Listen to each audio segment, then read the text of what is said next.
আসসালামু আলাইকুম sir. Recording চলছে। আসসালামু আলাইকুম। আসসালামু আলাইকুম ওয়া রাহমাতুল্লাহ। আসসালামু আলাইকুম স্যার। আসসালামু আলাইকুম স্যার। স্যার সজীব স্যার অনুমতি দিলে আমরা আমাদের আজকে সেমিনার শুরু করতে পারি স্যার। হ্যাঁ, শুরু করো ভাই। ধন্যবাদ স্যার। আজাদ শুরু করো। জ্বালানি ও খনিজ সম্পদ বিভাগের আওতাধীন হাইড্রোকার্বন ইউনিটের উদ্যোগে prospect of petrochemical industries in Bangladesh শীর্ষক ভার্চুয়াল সেমিনারে সম্মানিত উপস্থিতি, শুভ সকাল, আসসালামু আলাইকুম। আজকের আমাদের এই সেমিনারে প্রধান অতিথি হিসাবে উপস্থিত আছেন জ্বালানি ও খনিজ সম্পদ বিভাগের সম্মানিত সচিব ডক্টর মোহাম্মদ খায়রুজ্জামান মজুমদার স্যার। স্যারের অত্যন্ত কর্মব্যস্ত সময়ের মধ্যে আমাদের সাথে যুক্ত হয়ে আমাদেরকে সম্মানিত করেছেন এবং আমরা স্যারের কাছে আন্তরিক ধন্যবাদ ও কৃতজ্ঞতা জ্ঞাপন করছি।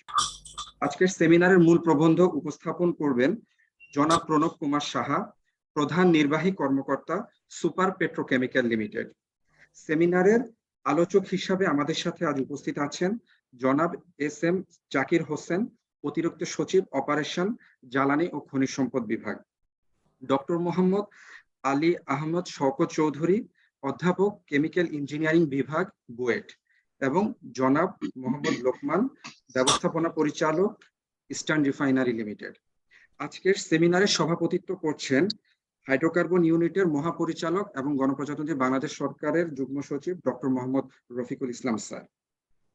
এ পর্যায়ে কোরআন থেকে তেলাওয়াতের জন্য আমি হাইড্রোকার্বন ইউনিটের হিসাবরক্ষণ কর্মকর্তা জনাব এস.এম. আব্দুল্লাহ ফারুককে অনুরোধ করছি।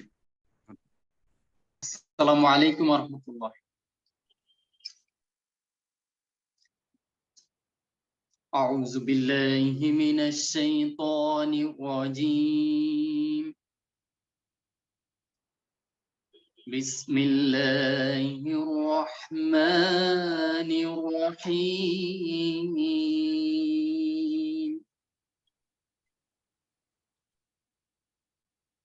إنا جعلنا ما على الأرض زينة لها لنبلوهم أيهم أحسن عملا وإنا لجاعلون ما عليها صعيدا جرزا أم حسبت أن أصحاب الكهف والرقيم كانوا من آياتنا عجبا إذ أوى الفتية إلى الكهف فقالوا ربنا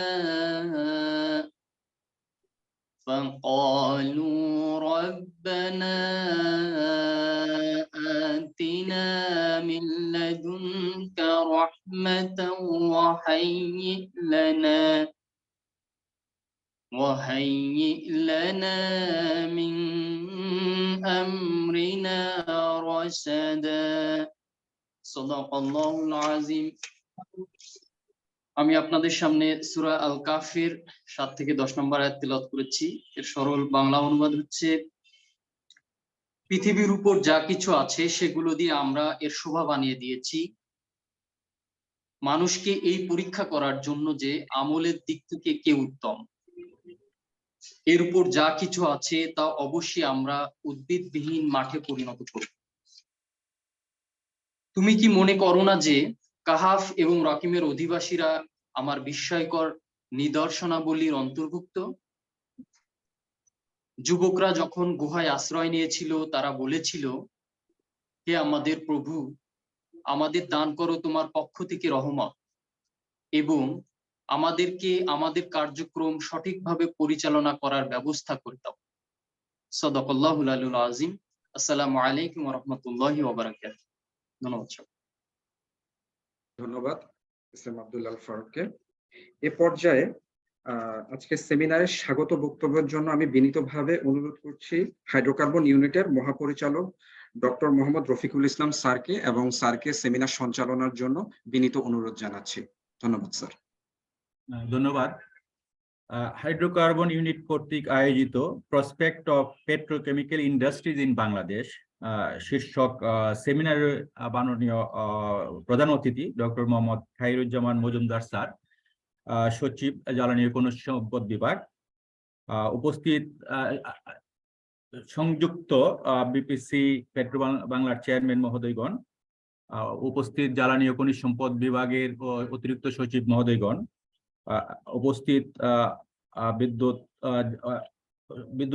বিভাগ, অন্যান্য মন্ত্রণালয়, শিল্প মন্ত্রণালয়, পরিকল্পনা কমিশন এবং অন্যান্য মন্ত্রণালয়ের প্রতিনিধিবৃন্দ এবং বিদ্যুৎ ও জ্বালানি খনিজ সম্পদ মন্ত্রণালয়ের বিভিন্ন পর্যায়ে কর্মকর্তা বৃন্দ, জ্বালানি ও খনিজ সম্পদ বিভাগের আওতাধীন বিভিন্ন সংস্থা এবং কোম্পানির প্রতিনিধিবৃন্দ, উপস্থিত বিসিসিআই এবং বিভিন্ন চেম্বারের প্রতিনিধিবৃন্দ, এলপিজি অপারেটর অ্যাসোসিয়েশনের প্রতিনিধিবৃন্দ, বুয়েটের সম্মানিত প্রফেসর, বিসিআইসি সায়েন্স ল্যাবরেটরি এবং অন্যান্য যে প্রতিষ্ঠানের সংযুক্ত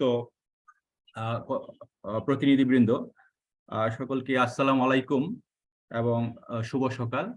সকলকে আজকের সেমিনারে স্বাগত জানাচ্ছি। স্যার, আমাদের হাইড্রোকার্বন ইউনিট জ্বালানি খনিজ সম্পদ বিভাগের একটি টেকনিক্যাল ইউনিট। আমাদের এখান থেকে আমাদের যে টেকনিক্যাল যে সাপোর্ট বিভাগের জন্য লাগে, সেটা আমরা বিভিন্ন চাহিদার প্রেক্ষিতে, জ্বালানি খনিজ সম্পদ বিভাগের চাহিদার প্রেক্ষিতে বিভিন্ন সময়ে আমরা টেকনিক্যাল সহায়তা করে থাকি স্যার। এর মধ্যে আমাদের যে সেন্ট্রালি যে এনার্জি ডেটা ম্যানেজমেন্ট আমাদের হাইড্রোকার্বন থেকে আমরা করে থাকি, যেখানে স্যার আমাদের দেশে বিভিন্ন ধরনের প্রাইমারি এনার্জি আছে, যেমন পেট্রোলিয়াম, গ্যাস, কোল এবং বায়োগ্যাস। এইগুলো আমাদের বাস্কেটে কোথায় থেকে আসছে এবং কি পরিমাণ ইউজ হচ্ছে, সেটা আমরা একটা ডেটা সেন্টার ম্যানেজ করি এবং আমাদের পার ক্যাপিটা প্রাইমারি এনার্জি কনজাম্পশন কত, সেই ক্যালকুলেশনগুলো আমরা করি। আমাদের এখান থেকে স্যার প্রতি মান্থলি আমাদের রিপোর্ট এনার্জি সংক্রান্ত, যে প্রাইমারি এনার্জি সংক্রান্ত আমরা রিপোর্ট আমরা প্রণয়ন করি। তাছাড়া আমরা বিভিন্ন ধরনের স্টাডি আমরা করে থাকি স্যার। যেমন আমরা স্যার রিজার্ভার স্টাডি আমরা করেছিলাম স্যার, এটা 2010 সালের দিকে আমরা করেছিলাম। সেই রিজার্ভার স্টাডিটা আমরা আবার আপডেট করার জন্য আমরা একটা উদ্যোগ নিচ্ছি স্যার। এবং আমাদের স্যার একটা দায়িত্ব দেওয়া হয়েছে স্যার জ্বালানি বিভাগ থেকে, আমাদের হাইড্রোজেন এনার্জি, আমাদের ফিউচার এনার্জি নিয়ে ওয়ার্ল্ড ব্যাংকের সহায়তা একটা কাজ করার জন্য স্যার আমরা এই কাজটা এগিয়ে নিচ্ছি স্যার। তো এর মধ্যে আমরা স্যার যে সময়ে যে আমাদের যে প্রয়োজনীয় এবং সমসাময়িক বিষয়ের উপরে আমরা সেমিনার আয়োজন করে থাকি। এরই অংশ হিসেবে স্যার আজকে আমাদের যে পেট্রোকেমিক্যাল ইন্ডাস্ট্রিজ ইন বাংলাদেশ এর প্রসপেক্ট আমাদের বিষয়ে আজকে সেমিনারটা আয়োজন করা হয়েছে স্যার। তো বেসিক্যালি আমরা কেন এটা তো ইন্ডাস্ট্রি রিলেটেড ইস্যুস, তারপরে আমরা কেন আয়োজন করলাম, সেখানে হলো আমাদের যে ন্যাচারাল গ্যাসের যে থেকে যা কনডেনসেট পাই, এই কনডেনসেটের কিছু উপাদান আছে স্যার, যেটা আছে স্যার নেপথা, তারপরে এনজিএল ন্যাচারাল গ্যাস লিকুইডস, সেইগুলো দিয়ে আমাদের দেশের পেট্রোকেমিক্যাল ইন্ডাস্ট্রির ফিড স্টক হিসাবে ব্যবহার করার সুযোগ আছে স্যার। ইনফ্যাক্ট স্যার আমাদের যে দৈনন্দিন জীবনে পেট্রোলিয়াম পেট্রোকেমিক্যাল প্রোডাক্টসের বিরাট ভূমিকা আছে। আমাদের ডেইলি যেসব আমাদের ম্যাটেরিয়ালস গুলো আমরা ব্যবহার করি, তার অ্যাবাউট 50% পেট্রোলিয়াম বেসড। বেসিক্যালি আমরা সকাল থেকে শুরু করে রাত্রে ঘুমানো পর্যন্ত দেখা যায় যে আমাদের প্রায় জিনিসে, যে ল্যাপটপ ইউজ করি, কম্পিউটার ইউজ করি, অথবা অন্যান্য যত সামগ্রী আছে, তার একটা প্লাস্টিক ম্যাটেরিয়ালস খুবই গুরুত্বপূর্ণ ভূমিকা পালন করে। যদিও স্যার বিষয়টার একটা এনভায়রনমেন্টাল ইস্যুস আছে, ওই বিষয়গুলো আমরা তো বিভিন্ন আমাদের বিষয়গুলো যে রিসাইকেল, রিইউজ, রিডাকশন, এই বিষয়গুলো বিবেচনায় রাখা হয়। বেসিক্যালি এই বিষয়গুলো আমাদের যে কিনোট স্পিকার ওই বিষয়গুলো অ্যাড্রেস করবেন। যেটা বলেছিলাম স্যার, যে নেপথা আমরা আমাদের কন্ডেন্সেট থেকেও পাই। আবার স্যার আমাদের রিফাইনারি আছে, যে ইস্টার্ন রিফাইনারি লিমিটেড, সেখান থেকে আমরা একটা বাই প্রোডাক্ট হিসেবে ন্যাপথা পাই। এই ন্যাপথা দিয়ে বিভিন্ন ধরনের যে পেট্রোলিয়ামের যে ফিড স্টক, ওলিফিন, তারপরে আছে স্যার যে বেনজিন, টলুইন, জাইলিন, সেইগুলো আমরা পেতে পারি, যেটা আমাদের দেশের যে পেট্রোলিয়াম যে প্লাস্টিক ডিমান্ড, সেইগুলোর মিট করার, এই যে ফিড স্টক হিসেবে মিট করার অনেক সুযোগ আছে। বেসিক্যালি আমাদের এখনো যে বেসিক কেমিক্যালস এর ইন্ডাস্ট্রি, বেসিক কেমিক্যালস বলতে মৌলিক যে স্টার্টিং ম্যাটেরিয়ালস, আমাদের ফিড স্টক থেকে যে ফাইনাল প্রোডাক্ট, আমরা যদি প্লাস্টিক যেরকম স্যার ফাইনাল প্রোডাক্ট, কিন্তু মাঝখানে কিছু ইন্টারমিডিয়েট বেসিক কেমিক্যালস আছে যেটা দিয়ে ওই প্রোডাক্টগুলো তৈরি হয়, সেইগুলোর ইন্ডাস্ট্রিগুলো এখনো ওই পর্যায়ে আমাদের ডেভেলপ করে নাই। প্রাথমিকভাবে মেঘনা গ্রুপ একটি ইনিশিয়েটিভ নিয়েছে, পলিভাইনাইল ক্লোরাইড এন্ড পেট জাতীয়, ওনারা নতুন একটা ইন্ডাস্ট্রি তো শুরু করেছেন, কিন্তু এখনো ব্যাপক আকারে এই ইন্ডাস্ট্রি ফ্লারিশ করার সুযোগ আছে স্যার। সেই জন্য মূলত আমরা আমাদের এই আজকের সেমিনারটা এই বিষয় নিয়ে আলোচনা করে শুরু করেছি। বেসিক্যালি স্যার আমাদের মানে যে সাবেক সিনিয়র সচিব স্যার, এখন মন্ত্রী পরিষদ সচিব মহোদয়, উনি পরামর্শ দিয়েছিলেন যে আমাদের এই এরিয়াতে একটা সেমিনার করা যায় কিনা। তার কনটেক্সটে স্যার আজকে আমাদের এই সেমিনারটা আয়োজনের উদ্দেশ্য আর কি স্যার। বেসিক্যালি পেট্রোলিয়াম প্রোডাক্টস এর যে বিস্তারিত আমাদের যে কিনোট স্পিকার উনি বলবেন, তো আমরা ওনার কাছ থেকে আমরা হয়তো জানতে পারবো আমাদের যে আমরা ফিডস্টক যে কোন কি ফিডস্টক আমরা আমাদের যে এনার্জি সেক্টর থেকে আমরা সাপ্লাই করতে পারবো, এবং এটার অন্য এরিয়াতে এটা অ্যাপ্লাই করার কি সুযোগ আছে, আমাদের কিনোট স্পিকার উনি বলবেন। এবং আমাদের যারা বিজ্ঞ আলোচক যারা আছেন, ওনারা আমাদেরকে আরো এই বিষয়গুলো নিয়ে আমাদেরকে আরো হয়তো আমাদের নলেজ বৃদ্ধি করবেন। তো যাই হোক, আমাদের এই বিষয়গুলো নিয়ে বিস্তারিত আলোচনার জন্য আমরা অপেক্ষা করছি স্যার। এখন আমাদের আজকে সবাই সকল কে এখানে যে মূল্যবান সময় ব্যয় করে কানেক্টেড থাকার জন্য আমি সকলকে ধন্যবাদ জানাচ্ছি এবং স্বাগত জানাচ্ছি। ধন্যবাদ স্যার। আসসালামু আলাইকুম। আজাদ পরে। স্যার আপনি তো স্যার আমি বলবো স্যার? আচ্ছা, না ঠিক আছে, তাহলে আমাদের পরে ধন্যবাদ। আমাদের এখন কিনোট স্পিকার জনাব প্রণব কুমার সাহা, আপনাকে রিকোয়েস্ট করছি আপনার যে আজকের বিষয়ে prospects of petroleum industries in Bangladesh, আপনার উপস্থাপনা শুরু করার জন্য। জনাব প্রণব কুমার সাহা, আপনি শুনতে পাচ্ছেন? জনাব প্রণব কুমার সাহা। এই আজাদ, ওনার সাথে তো আমার কথা হয়েছিল। স্যার জি স্যার, উনি তো স্যার আমাদের সাথে আছেন। স্যার আমি আছি, আমি শুনতে পাচ্ছেন আমাকে? জি হ্যাঁ, শুনতে পাচ্ছি। আপনি আপনার স্লাইড শেয়ার স্যার করেন। আমাকে শুনতে পাচ্ছেন? জি জি শুনতে পাচ্ছি। জি, আপনি আপনার টক শুরু করতে পারেন। ইয়েস স্যার, আমি honourable chairperson of this seminar doctor Mohammad Rafiqul Islam, Director General of Hydrocarbon Unit,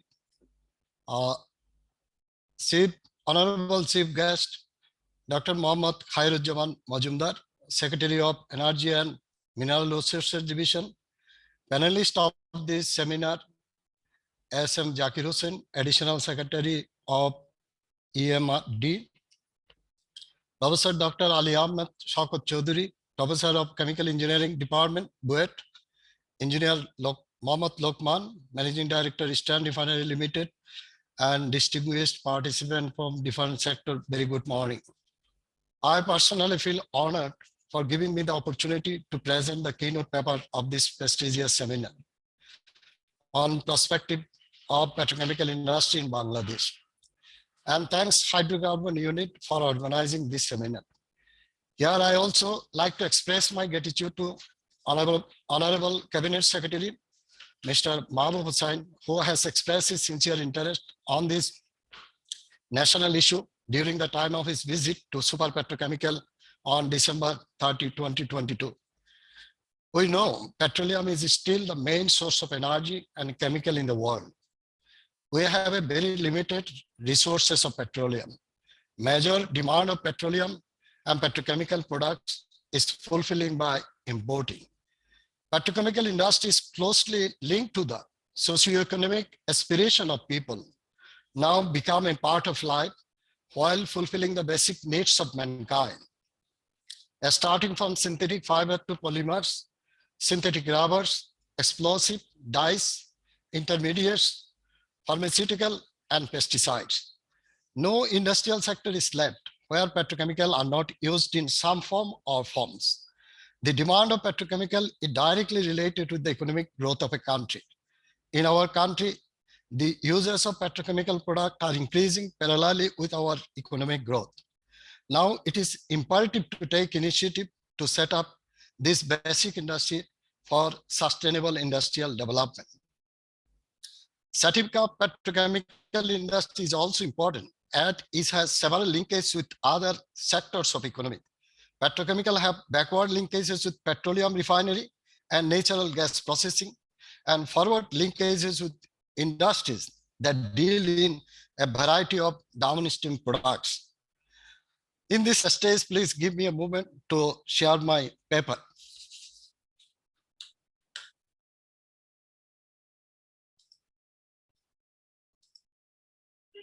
জি আপনি শেয়ার করেন।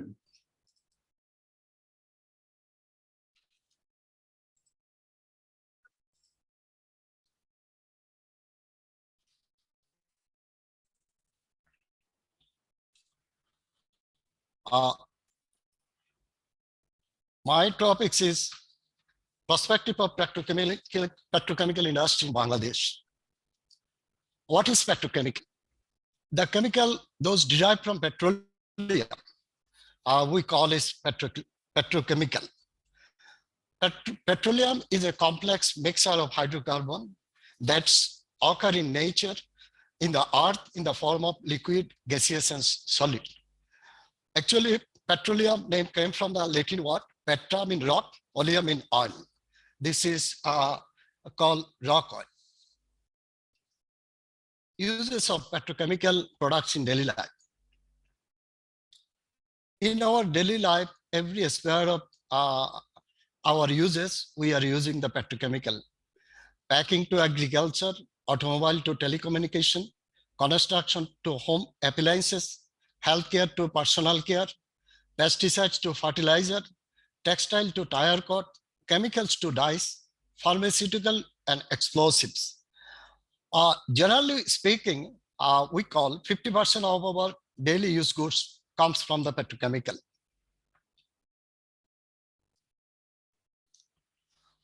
Demand of petrochemical product and chemicals in Bangladesh. In our country, two main petrochemical products we are using are in the form of plastic. One is polyethylene and one is polypropylene.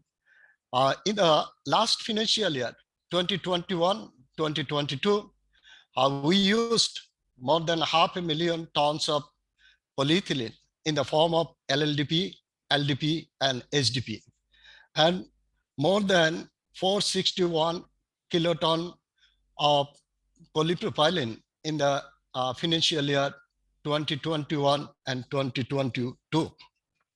Second use is the resin. We use a lot of resin product in our country.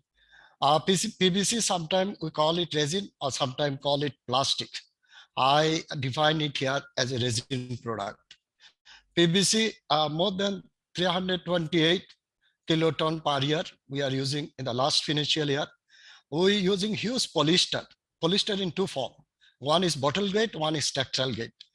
And synthetic rubber, acrylic resin, epoxy resin, urea resin, polyurethane resins, polyamide resins, and melamine resins. We also use chemical, industrial chemical. Alkyl benzene is the major component of liquid soap. So we are using a lot of alkyl benzene in our country. Vinyl acetate monomer, ethoxylate, it also a soap component, trichloroethanol, ethylene glycol, isopropyl alcohol, propylene glycol, acrylic monomer, glycol ether, octyl alcohol, PTA. PTA is component for polyester, silicon hydrate, we can make resin from silicon hydrate, xylene and toluene. Now I am discussing about the feedstock. For the petrochemical feedstock, it comes from all types of petroleum. Petrochemicals mainly derive from crude oil, natural gas, and coal. It depends upon the availability and cost effective. In the initial development of petroleum industry, normally crude oil components are used like naphtha and heavy gas oil. With the time, last 20 years, natural gas components are the major feedstock for the petrochemical. But in China, they are using coal for the production of petrochemical as because they are the scarcity of crude oil and natural gas. They have abundant coal there. So they are processing the coal to produce syngas. From the syngas, they are producing methanol, and methanol converted to different olefin and other products. So petrochemical feedstock mainly depend on the source and cost-effective feedstock for the petrochemical. We know that almost 50 to 60% cost for the petrochemical production for the raw material. So it is an important issue to select the raw material and its cost. It is also obtained from renewable sources such as corn, palm fruits, sugarcane, etc. This is a very small amount. Petrochemicals primary petrochemicals are divided into 3 groups depending on their chemical structure. We call it 3 routes of petrochemical production. One is olefin routes, olefin comprising ethylene, propylene, butane, and butadiene. They are the more member of this olefin group. Ethylene is the major contribution in the polymer industry. And second group is aromatics. We know this aromatics comprising the BTX, including ethyl benzene. Another group is syngas. We can produce syngas from any hydrocarbon, and it is a mixture of carbon monoxide and hydrogen. From syngas, we can produce a lot of chemical, starting from methanol to convert it to other chemical. So this is the 3 basic route for petrochemical. One is olefin, one is aromatic, one is synthetic gas. Now I am showing a slide, the global feedstock scenario of olefin production. Today, I am focusing my presentation regarding the olefin production. In United States, they are using almost 94% of their feedstock from the gas stream. You see that 69 using ethane, 16 propane, and 9% butane, and naphtha only the 5%, and other gas oil 1%. So they are converted all of their petrochemical industry from gaseous source due to the economic reason. Global ethylene plant addition. Initially, everybody start with the naphtha. Now everybody converted their plant from gaseous component. Suppose in Qatar, there are 97% petrochemical production come from the gaseous stream. Overall, in the overall global addition of ethylene production and other production for the last 20 years, almost 94% from the gaseous stream.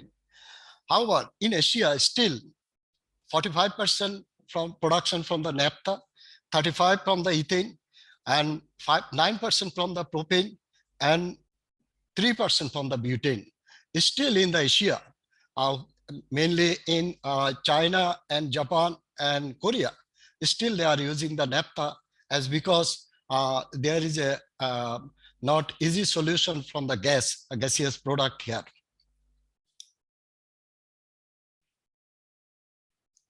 General petrochemical production scheme. Natural gas, we need to process the natural gas. When we process the natural gas, we can recover ethane, propane, and butane.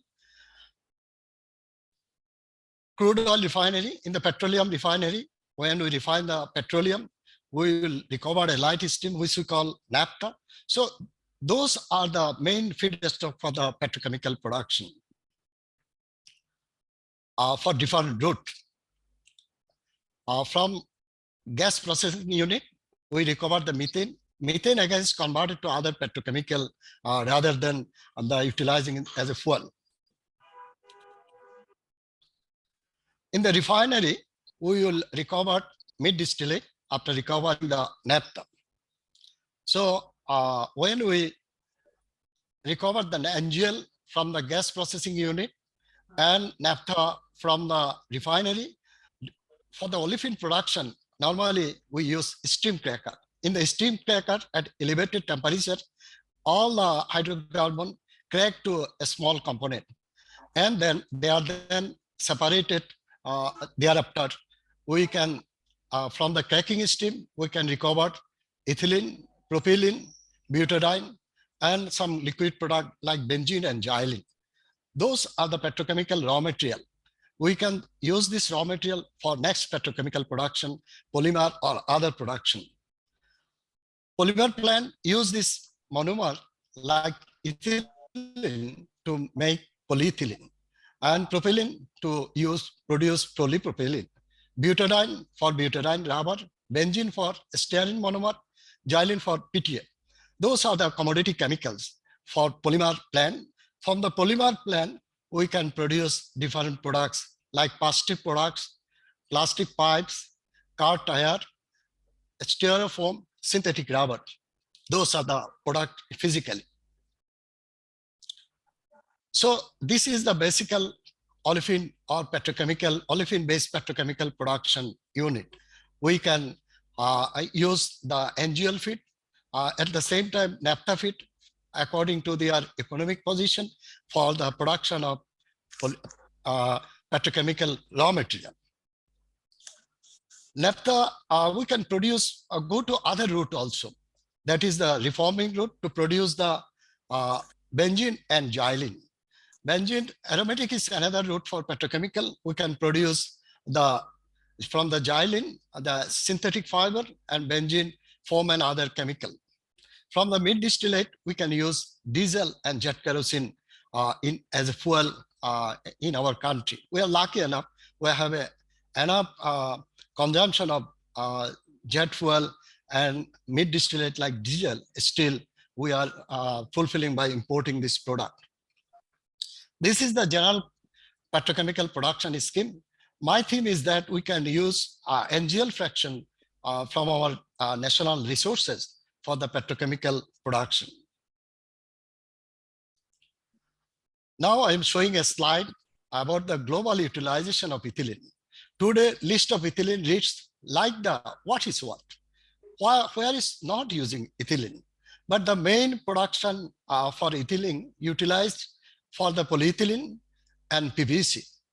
Some other production area like ethylene oxide. From the ethylene oxide, we can produce MEG. MEG from polyester.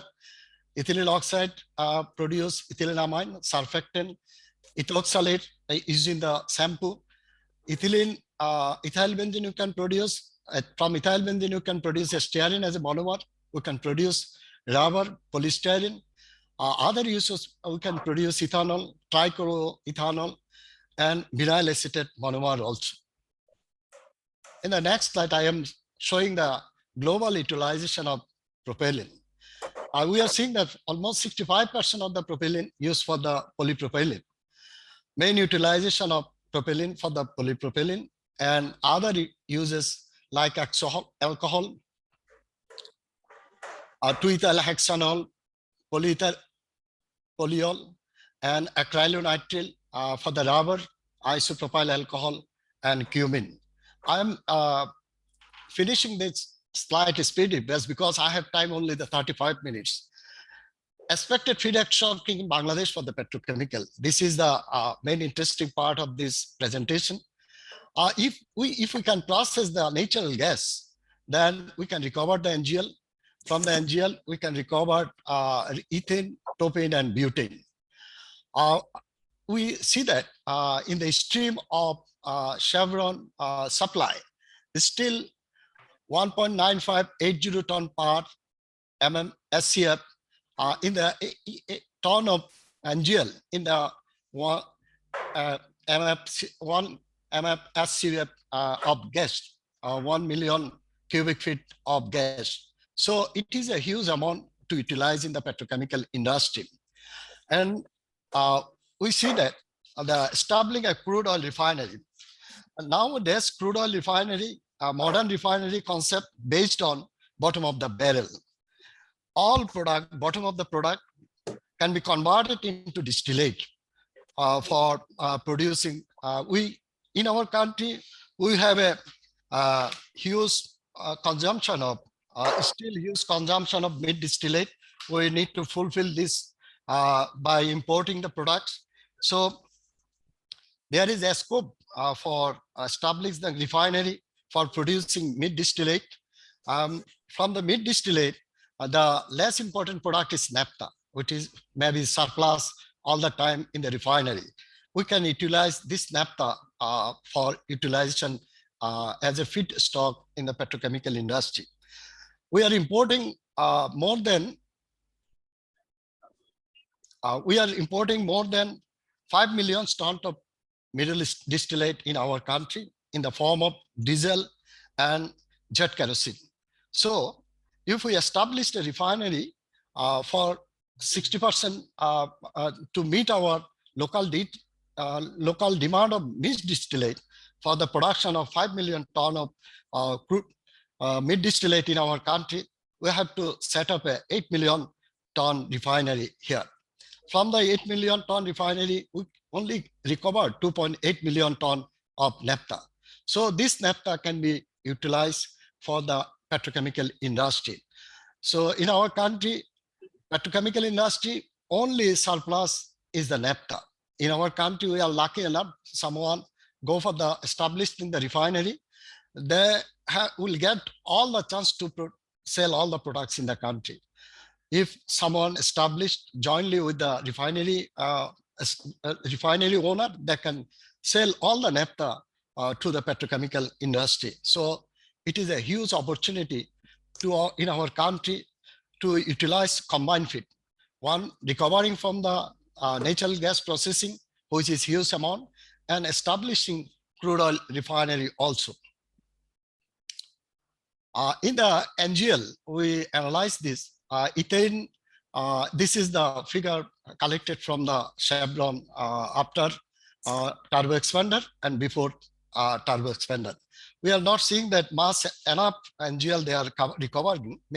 Maybe they are recovering, but only after and before, we see that only 0.0264 moles they only recovered from the NGL from the gas stream.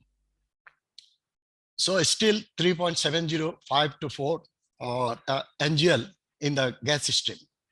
If we consider 2754 million SCFD, then we can recover 5,392 ton per day of NGL, which will, if we recover 80% recovery, we cannot recover 100%. So if we consider 80% recovery, then it will be 4,313 ton per day.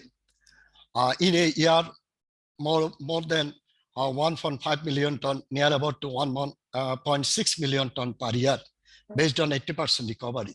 From this estimated olefin production, if we convert at 70% conversion, 1.1 million ton of we can produce petrochemical from this, especially PE and PP from this gas stream. When we recover the ethane and other NGL from the gas stream, we know that the heating value of the gas will be reduced. In our calculation is in our country, the gas heating value is 1061. When for the pure methane, it becomes to 1045. So 16 BTO per SFD of gas will be reduced, heating value reduced. To compensate this price, then 1.67% or multiplied by the 167 to increase the price of NGL to compensate the price of heating value price of the gas. So we can recover 22.57 taka per kg if we consider 18.1 taka per NMQ of methane. Price of naphtha we see that price of naphtha as a feedstock at present it will be 62.85. Here is a huge gap between the two prices. So if we can utilize some of the gas stream for the production of petrochemical, then so we can I continue? Yeah, please continue. So I'm time is running, so I'm Yes, going please, too fast. please, no problem. Please Uh, go ahead. Now I'm finishing with the perspective of this industry. Major petrochemicals and petrochemical products are olefin based. I am focusing on the olefin based industry as because from the recovery, we will maximum recover ethane from the gas stream. So this is the focusing point. We can produce a lot of ethylene and propylene from the gas stream. No olefin production facility in Bangladesh. You are pointed out that someone, Magna Group is importing some olefin for the production of PVC. So naturally, if we can produce some olefin, it will create a lot of opportunity for the downstream industries. Huge demand of olefin-based petrochemical product. Average growth rate is 10%. This is, I have the all data of this growth. Opportunity of utilizing low-cost NGL feed for olefin production.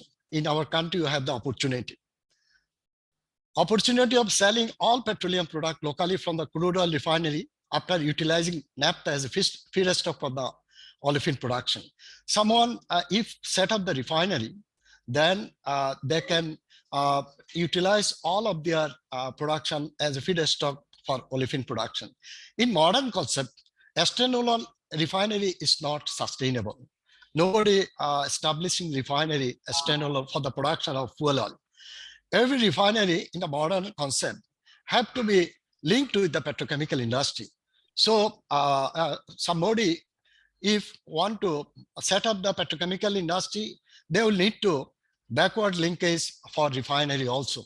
As because in the international market, the feedstock volatility is very tricky. And in these cases, own source of the raw material will create the sustainability of an industry. My conclusion is that it is most essential to set up basic chemical industry for sustainable development of the country. We everybody know. To meet our increasing demand of petrochemical product, it is real time to take initiative for developing petrochemical industry. Olefin-based petrochemical industry will create opportunity for developing lot of downstream industry. I show you in a slide. From ethylene, how much product we can produce. We have developed a lot of downstream small industry when they get the basic raw material from the big petrochemical industry. Need to take initiative for recovering NGL feedstock from local gas stream. Both we recommend both NGL and naphtha to be considered as feedstock for olefin. We know that the gas stream in our country is depleting, so single food is not feasible for the petrochemical industry. In the petrochemical industry, it is easier to set up two types of feed, as because every cracker is a small cracker. You can put some ethylene cracker, you put some naphtha cracker. Cracker is one part, other part is the distillation. So when NGL is not recovering, then you can convert the cracker part to naphtha cracker. It is possible. So in that cases, we can initially utilize both NGL and naphtha feed. If in future any crisis, it has a scope to convert the NGL feedstock to naphtha feedstock for the ethylene production. Petrochemical production facility need to integrate with crude oil refinery. Otherwise, it is not feasible. Petrochemical production is very capital intensive, will need a strong policy support from the government. Here, I pointed out something. আজকের এই সবার যিনি সভাপতি, আমাদের দেশে একটা petrochemical policy হয়েছে। সেই পলিসির I was asked two contribute in a meeting. আমি গিয়েছিলাম মিটিং এ ওই পলিসি তৈরির ক্ষেত্রে। বর্তমান আজকের সেমিনারের সভাপতি ওই কমিটিতে ছিলেন। তখন রিফাইনারি পেট্রোকেমিক্যাল ব্যাকওয়ার্ড লিঙ্কেজে রিফাইনারির কথা যেটা বলা হয়েছে, তখন বলা হচ্ছিল 60% from the refinery to be used as a petrochemical feedstock. আমরা দেখতে পাচ্ছি ন্যাপথা এবং মিড ডিস্টিলেটের দাম অলমোস্ট ডবল। বর্তমানে ন্যাপথার দাম হলো $68 to $70, ডিজেলের দাম হলো more than $115. So nobody will convert the diesel to as a naphtha feedstock. কিন্তু আমাদের পলিসিতে এরকম একটা জিনিস রাখা হয়েছে। সেই হয়তো পলিসি মেকারদের ব্যাক অফ দ্য মাইন্ড কোনো একটা ইস্যু ছিল। সেই জিনিসগুলো যদি এলিমিনেট করা না হয়, ভবিষ্যতে এই ইন্ডাস্ট্রিগুলো ডেভেলপ করার পথে কিছু বাধা রয়ে গেছে। আবার তাছাড়া আপনারা জানেন আমাদের দেশের যারা ইনভেস্টর, তাদের সাথে আমরা কাজ করি। তাদের capability both in investment side and technical side খুব বেশি স্ট্রং নয়। আর তাদেরকে স্ট্রং করার জন্য, তাদেরকে সাপোর্ট দেওয়ার জন্য, এরকম বড় ধরনের পেট্রোকেমিক্যাল ইন্ডাস্ট্রি করার জন্য আমি বিশ্বাস করি সরকারের সরাসরি যে কোনো অবস্থায় যে কোনো ভাবে সাপোর্ট দরকার। এখন আমি আমার সভাপতি মহোদয়কে 5 মিনিট সময় চেয়ে নিই, কারো যদি কোনো কোয়েশ্চেন থাকে একটু আলোচনা করার সুযোগ দিন আর কি। হ্যাঁ, কোশ্চেনটা আমরা একটু পরে করব। আমরা একটু ডিসকাশন যারা আছেন ওনাদের কাছ থেকে শুনে তারপরে আমরা ফ্লোর ওপেন করব। ঠিক আছে, থ্যাংক ইউ স্যার। তাহলে আমি আমার স্লাইড শেষ করি। আমাকে যারা পেশেন্ট হিয়ারিং দিয়েছেন, আমাকে শুনেছেন, সবাইকে আমার ধন্যবাদ জানিয়ে আমার বক্তব্য এখানে শেষ করছি। কারো যদি স্পেশাল কোনো জিনিস জানতে ইচ্ছা করে আমার সাথে যোগাযোগ করলে I will be happy to contribute in every support, give you the all support. Thank you. হ্যাঁ, thank you mister Pranab Kumar Saha. আপনি চমৎকারভাবে উপস্থাপন করেছেন আমাদের যে পেট্রোকেমিক্যাল ইন্ডাস্ট্রির যে প্রসপেক্ট কি আছে, বেসিক্যালি আমাদের যে অ্যাভেলেবল যে সিচুয়েশনটা আপনি দেখিয়েছেন, আমাদের বলেছেন, এবং আমাদের ফিউচার ডাইরেকশনের বলেছেন, আমাদের পলিসির যে কিছু হয়তো আছে, লিমিটেশন আছে। বেসিক্যালি আমাদের পলিসি এখনো যেহেতু পেট্রোকেমিক্যাল ইন্ডাস্ট্রি গুলো এখনো ইনিশিয়াল স্টেজে বলা যায় আছে, এখনো হয়তো আমাদের ইমপ্রুভ করার সুযোগ আছে। আমরা স্পেসিফিক্যালি যেসব এরিয়াতে আমাদের হয়তো বটলনেকস আছে, সেগুলো আমাদের হয়তো সামনের দিনে আমরা এইগুলোকে ইমপ্রুভ করার সুযোগ আছে। আমরা হয়তো আপনাদের প্রাইভেট সেক্টর, বেসিক্যালি এই ক্ষেত্রে প্রাইভেট সেক্টরের কন্ট্রিবিউশনটাই বেশি, এবং আপনাদেরকে নিয়েই হয়তো ভবিষ্যতে আমরা এই জিনিসগুলো ইমপ্রুভ করার হয়তো সুযোগ আমরা সৃষ্টি করব আশা করি। তো ধন্যবাদ স্যার। এই পর্যায়ে আমাদের সম্মানিত আলোচক বৃন্দ ডিসকাশন হিসেবে আজকের যে কি নোট উপস্থাপনা হলো তার উপরে আলোচনা করবেন। স্যার, আলোচক হিসেবে প্রথম আমি জনাব মোহাম্মদ লোকমান, ব্যবস্থাপনা পরিচালক, ইস্টার্ন রিফাইনারি লিমিটেড, আপনাকে অনুরোধ করছি আপনি আপনার আলোচনা শুরু করেন। জনাব মোহাম্মদ লোকমান। বিসমিল্লাহির রহমানির রহিম। জ্বালানি ও খনিজ সম্পদ বিভাগের আওতাধীন হাইড্রোকার্বন ইউনিট কর্তৃক আয়োজিত prospect of petrochemical industries in Bangladesh শীর্ষক আজকের ভার্চুয়াল সেমিনারের সম্মানিত সভাপতি ডক্টর মোহাম্মদ রফিকুল ইসলাম, মহাপরিচালক হাইড্রোকার্বন ইউনিট, প্রধান অতিথি হিসাবে সেমিনারে সংযুক্ত জ্বালানি ও খনিজ সম্পদ বিভাগের মাননীয় সচিব ডক্টর মোহাম্মদ খায়রুজ্জামান মজুমদার, ভার্চুয়ালি সংযুক্ত বিপিসির চেয়ারম্যান মহোদয়, পেট্রো বাংলার চেয়ারম্যান মহোদয়, প্যানেল আলোচক বৃন্দ, মন্ত্রণালয়ের অতিরিক্ত সচিব, যুগ্ম সচিব, উপসচিব মহোদয়গণ সহ বিভিন্ন দপ্তর, সংস্থা, কোম্পানি এবং প্রতিষ্ঠান সমূহের সংযুক্ত প্রতিনিধিবৃন্দ, আসসালামু আলাইকুম এবং শুভ সকাল। আজকে ভার্চুয়ালি সেমিনারে আমাকে প্যানেল আলোচক হিসাবে কিছু বলার সুযোগ করে দেওয়ার জন্য আমি ডিজি হাইড্রোকার্বন ইউনিট ইউনিট মহোদয়ের প্রতি ধন্যবাদ এবং কৃতজ্ঞতা জানাচ্ছি। একই সাথে আমি ধন্যবাদ জানাচ্ছি সেমিনারের মূল প্রবন্ধ উপস্থাপক জনাব প্রণব কুমার সাহা, প্রধান নির্বাহী কর্মকর্তা সুপার পেট্রোকেমি লিমিটেডকে খুবই সময়োপযোগী একটা বিষয়ের উপর অত্যন্ত তথ্যবহুল, প্রযুক্তিগতভাবে সমৃদ্ধ, অত্যন্ত চমৎকার একটা প্রবন্ধ উপস্থাপন করার জন্য। আমি উপস্থাপিত প্রবন্ধের কয়েকটি বিষয় সংক্ষিপ্ত আকারে আলোচনা করতে যাচ্ছি। আমি প্রথম আলোচনা করব পার capital demand of plastic in Bangladesh. প্রবন্ধে উপস্থাপিত তথ্য থেকে দেখা যাচ্ছে আমাদের দেশে প্লাস্টিকের ডিমান্ড বা কনজাম্পশন বছরে প্রায় 10 লক্ষ মেট্রিক টন। আমাদের দেশের জনসংখ্যার ভিত্তিতে হিসাব করলে দেখা যায় per capital consumption of plastic in Bangladesh is 5 KG per year.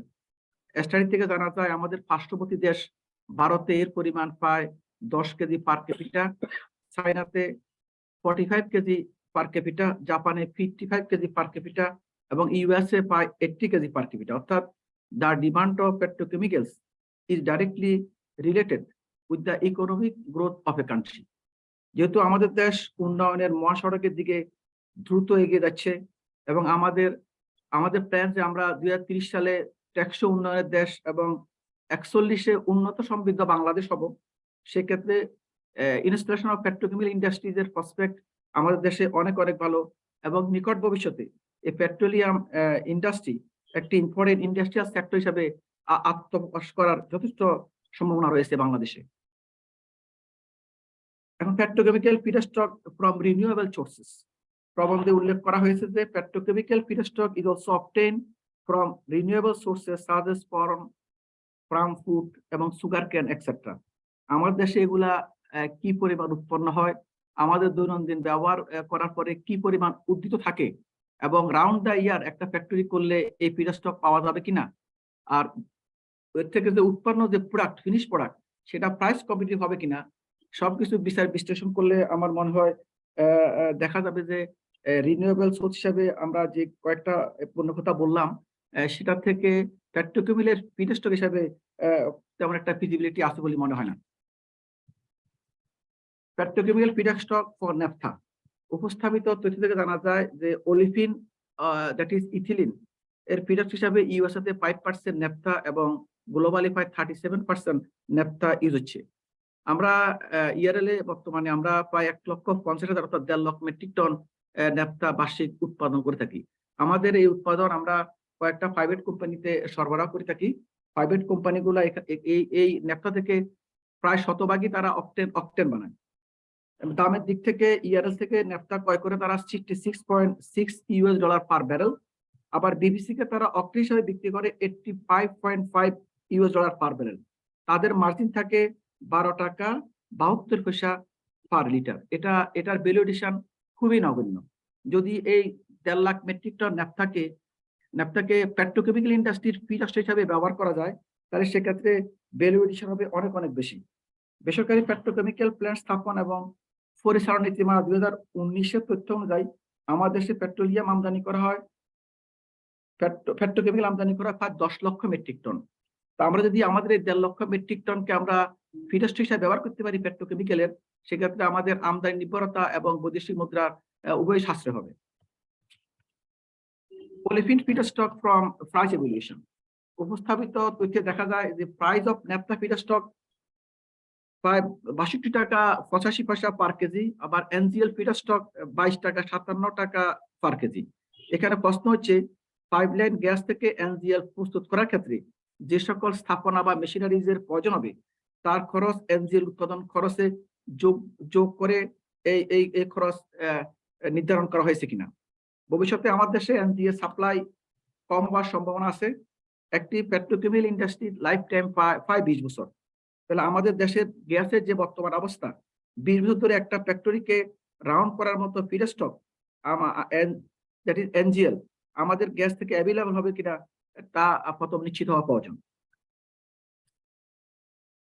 Expected feedstock establishing crude oil refinery. উপস্থাপিত তথ্যে দেখা যাচ্ছে যে ক্রুড অয়েল রিফাইনারি স্থাপন করলে আমরা 30% ন্যাপথা এবং 60% মিড ডিস্টিলেট দ্যাট ইজ ডিজেল এবং কেরোসিন উৎপন্ন করা যাবে।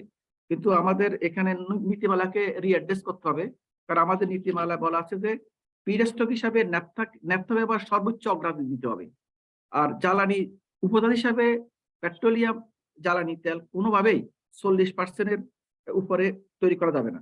সেক্ষেত্রে যদি অন্যান্য ডিস্টিলেট গুলাকে আমরা ন্যাপথার ফিডস্টক ব্যবহার করতে যাই, সেখানে আমাদের বর্তমান যে নীতিমালা এটাকে রিঅ্যাড্রেস করার প্রয়োজন হতে পারে। আরেকটা বিষয় হচ্ছে যে মান নির্ণয়। আমাদের পেট্রোলিয়াম প্রোডাক্টের প্রায় 70,000-এর মতো পেট্রোলিয়াম প্রোডাক্ট, পেট্রোকেমিক্যাল প্রোডাক্ট তৈরি হয়। তো এই প্রোডাক্ট গুলা কি কি প্রোডাক্ট আমাদের দেশে ব্যবহার উপযোগী সেগুলার মান নির্ণয় করা প্রয়োজন। বিএসটিআই কর্তৃক মান নির্ধারণের কার্যক্রম এখনই শুরু করা প্রয়োজন। এটা না হলে ভবিষ্যতে পেট্রোকেমিক্যাল ইন্ডাস্ট্রি স্থাপন করতে গেলে অনেক সমস্যা হওয়ার সম্ভাবনা আছে। যেমন বর্তমানে যে সমস্যাটা হচ্ছে, যেমন লুপ ব্লেন্ডিং প্ল্যান্ট এবং লুপ রিফাইনিং প্ল্যান্ট গুলো স্থাপন শেষে যখন টেস্ট রান আমরা করতে যাই, তখন দেখা যায় যে বিএসটিআই এর কোনো নির্ধারিত মান নাই। এই মানের অভাবে এগুলাকে ঠিক মতে অ্যাড্রেস করা যায় না এইসবগুলাকে। তাহলে পেট্রোকেমিক্যাল যে সমস্ত পণ্য আমাদের দেশে ব্যবহার উপযোগী এগুলার মান নির্ধারণের ব্যাপারটি বিএসটিআই কর্তৃক খুব সহসাই তৈরি করা প্রয়োজন। আমরা প্লাস্টিক ইন্ডাস্ট্রির কথা আসলে প্রথমে আমাদেরকে বলতে হচ্ছে যে এটা একটা হ্যাজার্ড। কারণ আমরা দেখছি যে পেট্রোকেমিক্যাল ইন্ডাস্ট্রির প্রসপেক্ট আলোচনা করতে হলে প্লাস্টিক ইন্ডাস্ট্রির কথা অটোমেটিক চলে আসে। বাংলাদেশের অন্যতম রাইজিং খাত হচ্ছে প্লাস্টিক ইন্ডাস্ট্রি, যেখানে ইনভেস্টমেন্টের পরিমাণ প্রায় 21,000 কোটি টাকা এবং এমপ্লয়মেন্ট প্রায় 15 লক্ষ। চিন্তার বিষয় হচ্ছে এর সিঙ্গেল প্লাস্টিক ওয়েস্টের পরিমাণ প্রায় বছরে 87,000 মেট্রিক টন। তাহলে এই প্লাস্টিক ইন্ডাস্ট্রি থেকে যে ওয়েস্ট প্লাস্টিক, এটার রিসাইকেলিং এবং ম্যানেজমেন্টের বিষয় নিয়েও আমাদের চিন্তা ভাবনা করার দরকার আছে। সর্বোপরি এই যে আমরা আজকে যে আলোচনাটা করলাম এবং যে কিনোট স্পিকার যে কিনোটটা উপস্থাপন করলেন, এটা থেকে আমি আশা করি যে আমাদের দেশ এবং জাতি সবাই উপকৃত হবে এবং petroleum prospect of petrochemical industry in বাংলাদেশের এক নতুন ধার উন্মোচিত হবে, এই আশাবাদ ব্যক্ত করে আমি শেষ করছি। ধন্যবাদ সবাইকে। আসসালামু আলাইকুম। ধন্যবাদ এমডি ইআরএল মহোদয়কে আপনার চমৎকার বিশ্লেষণ ধর্মী বক্তব্যের জন্য। এ পর্যায়ে আমরা আহ্বান করছি ডক্টর মোহাম্মদ আলী আহমদ শৌকত চৌধুরী, অধ্যাপক কেমিক্যাল ইঞ্জিনিয়ারিং বিভাগ, BUET. Mister Chowdhury, G please. Am I audible? Yes. আচ্ছা, ওকে, থ্যাংক ইউ। আজকের prospect of petrochemical industries in Bangladesh শীর্ষক সেমিনারের প্রধান অতিথি জ্বালানি ও খনিজ সম্পদ বিভাগের সম্মানিত সচিব ডক্টর মোহাম্মদ খায়রুজ্জামান মজুমদার, এই সেমিনারের সভাপতি হাইড্রোকার্বন ইউনিটের মহাপরিচালক ডক্টর মোহাম্মদ রফিকুল ইসলাম, অন্যান্য সরকারি বিভিন্ন সংস্থার চেয়ারম্যান এবং কর্মকর্তা বৃন্দ, কিনোট স্পিকার প্রণব কুমার সাহা এবং অন্যান্য আলোচক বৃন্দ এবং এই ওয়ার্কশপে অংশগ্রহণকারী সবাইকে আমি আসসালামু আলাইকুম এবং শুভ সকাল জানাচ্ছি। তাই আমি প্রথমেই ধন্যবাদ জানাচ্ছি যে হাইড্রোকার্বন ইউনিট এই বিষয়টার উপরে অত্যন্ত সময় উপযোগী একটা বিষয়ের উপরে এই সেমিনারটা আয়োজন করার জন্য, এবং সেখানে আই ফিল অনার্ড যে আমাকে এটার একজন আলোচক হিসাবে ইনভাইট করা হয়েছে। Thank you. এবং আসলে যদি আমরা দেখি, মানে যে কোনো একটা দেশের ক্ষেত্রে প্রথমে যে ইঞ্জিনিয়ারিং গুলো হয় মূলত প্রথমে সিভিল, ইলেকট্রিক্যাল, মেকানিক্যাল এইসব ইঞ্জিনিয়ারিং দিয়েই শুরু হয়, মানে বেসিক এই জিনিসগুলো একদম যখন একটা দেশ ডেভেলপ করতে থাকে প্রথম থেকে, এরপরে একটা পর্যায়ে যাওয়ার পরে কিন্তু কেমিক্যাল ইঞ্জিনিয়ারিং জিনিসটা আসে। তা আমরা যেহেতু কেমিক্যাল ইঞ্জিনিয়ারিং ডিপার্টমেন্টে চাকরি করি, দেখা যায় যে ইভেন আমাদের বুয়েটের অনেক কলিগকে বুঝাইতে আমাদের কষ্ট হয় যে আমরা কি করি।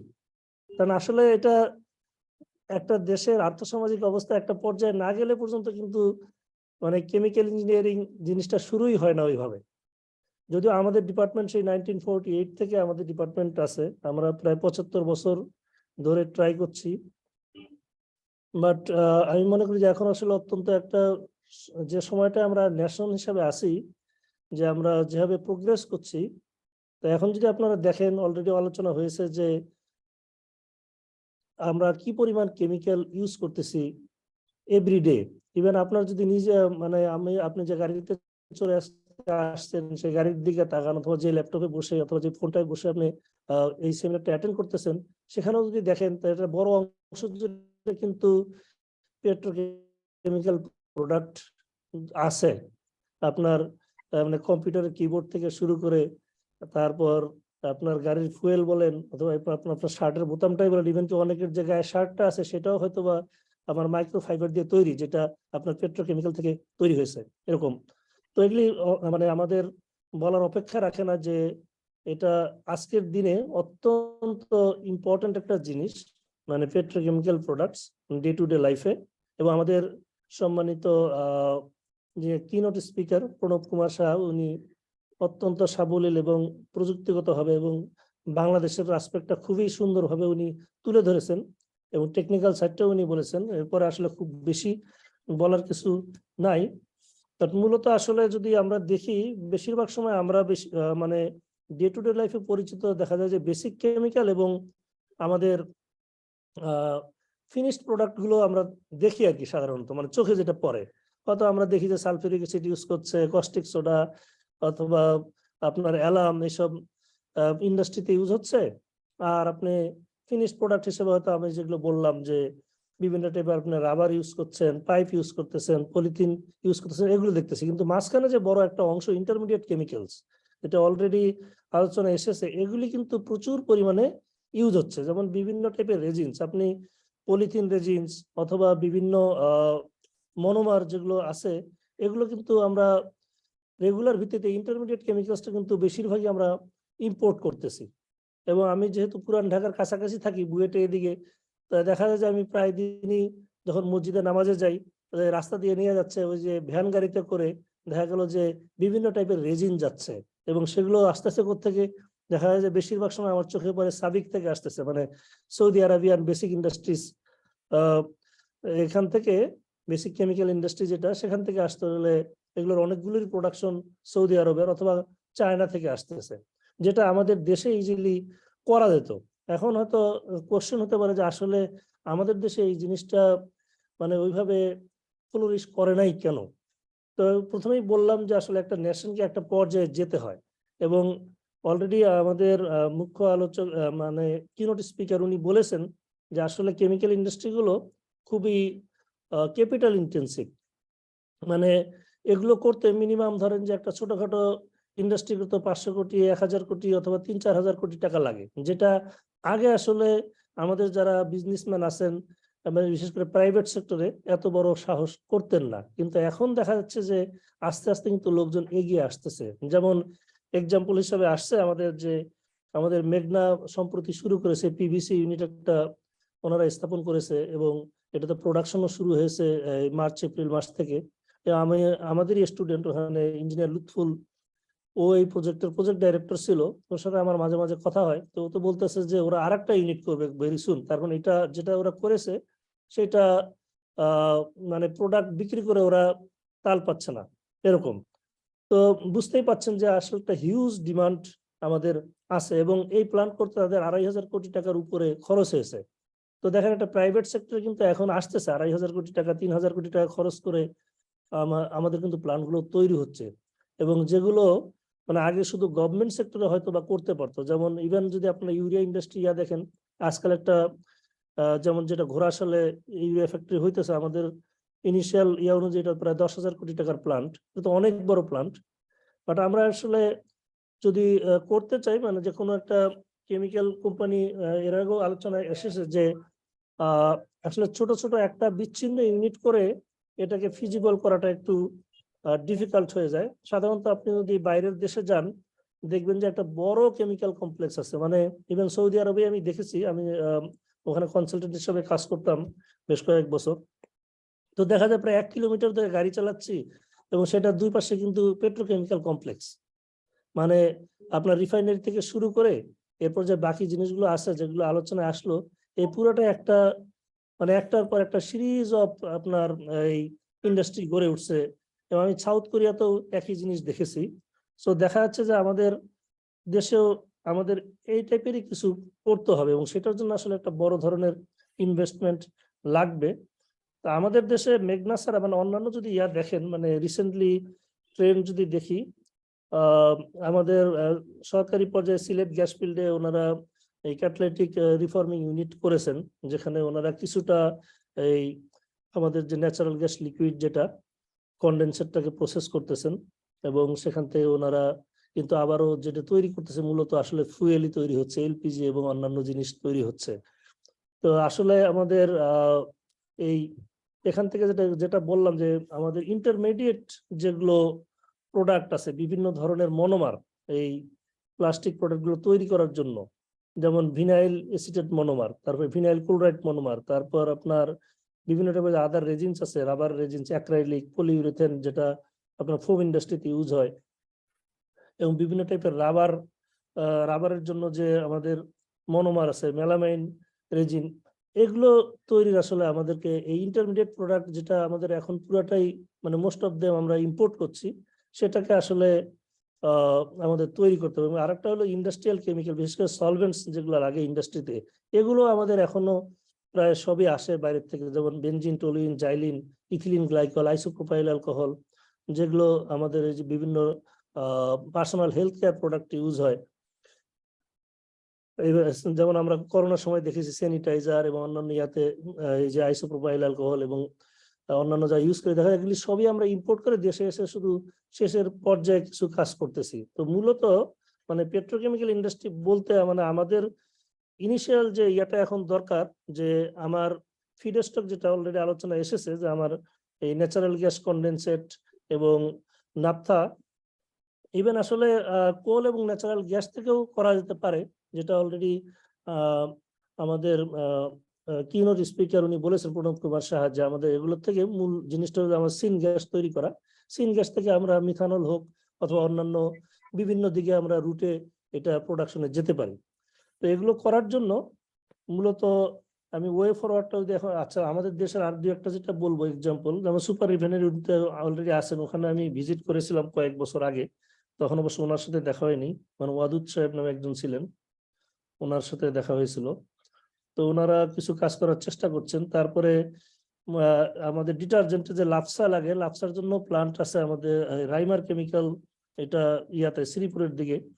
তো এগুলো কিছু কিছু খুব ছোটখাটো আকারে আমাদের ইয়া আছে, আর বেশিরভাগই আমরা আসলে ইন্টারমিডিয়েট থেকে শুরু করে বাকি কাজগুলো করতেছি। বিভিন্ন প্লাস্টিক প্রোডাক্ট যেগুলো দেখেন, আসলে ইন্টারমিডিয়েট জিনিসটা, রেজিনটা সবই চলে আসছে বাইরে থেকে। এখন আমাদের আসলে ফিডস্টক থেকে ইন্টারমিডিয়েটে যাওয়ার জন্য প্লান্ট করা দরকার।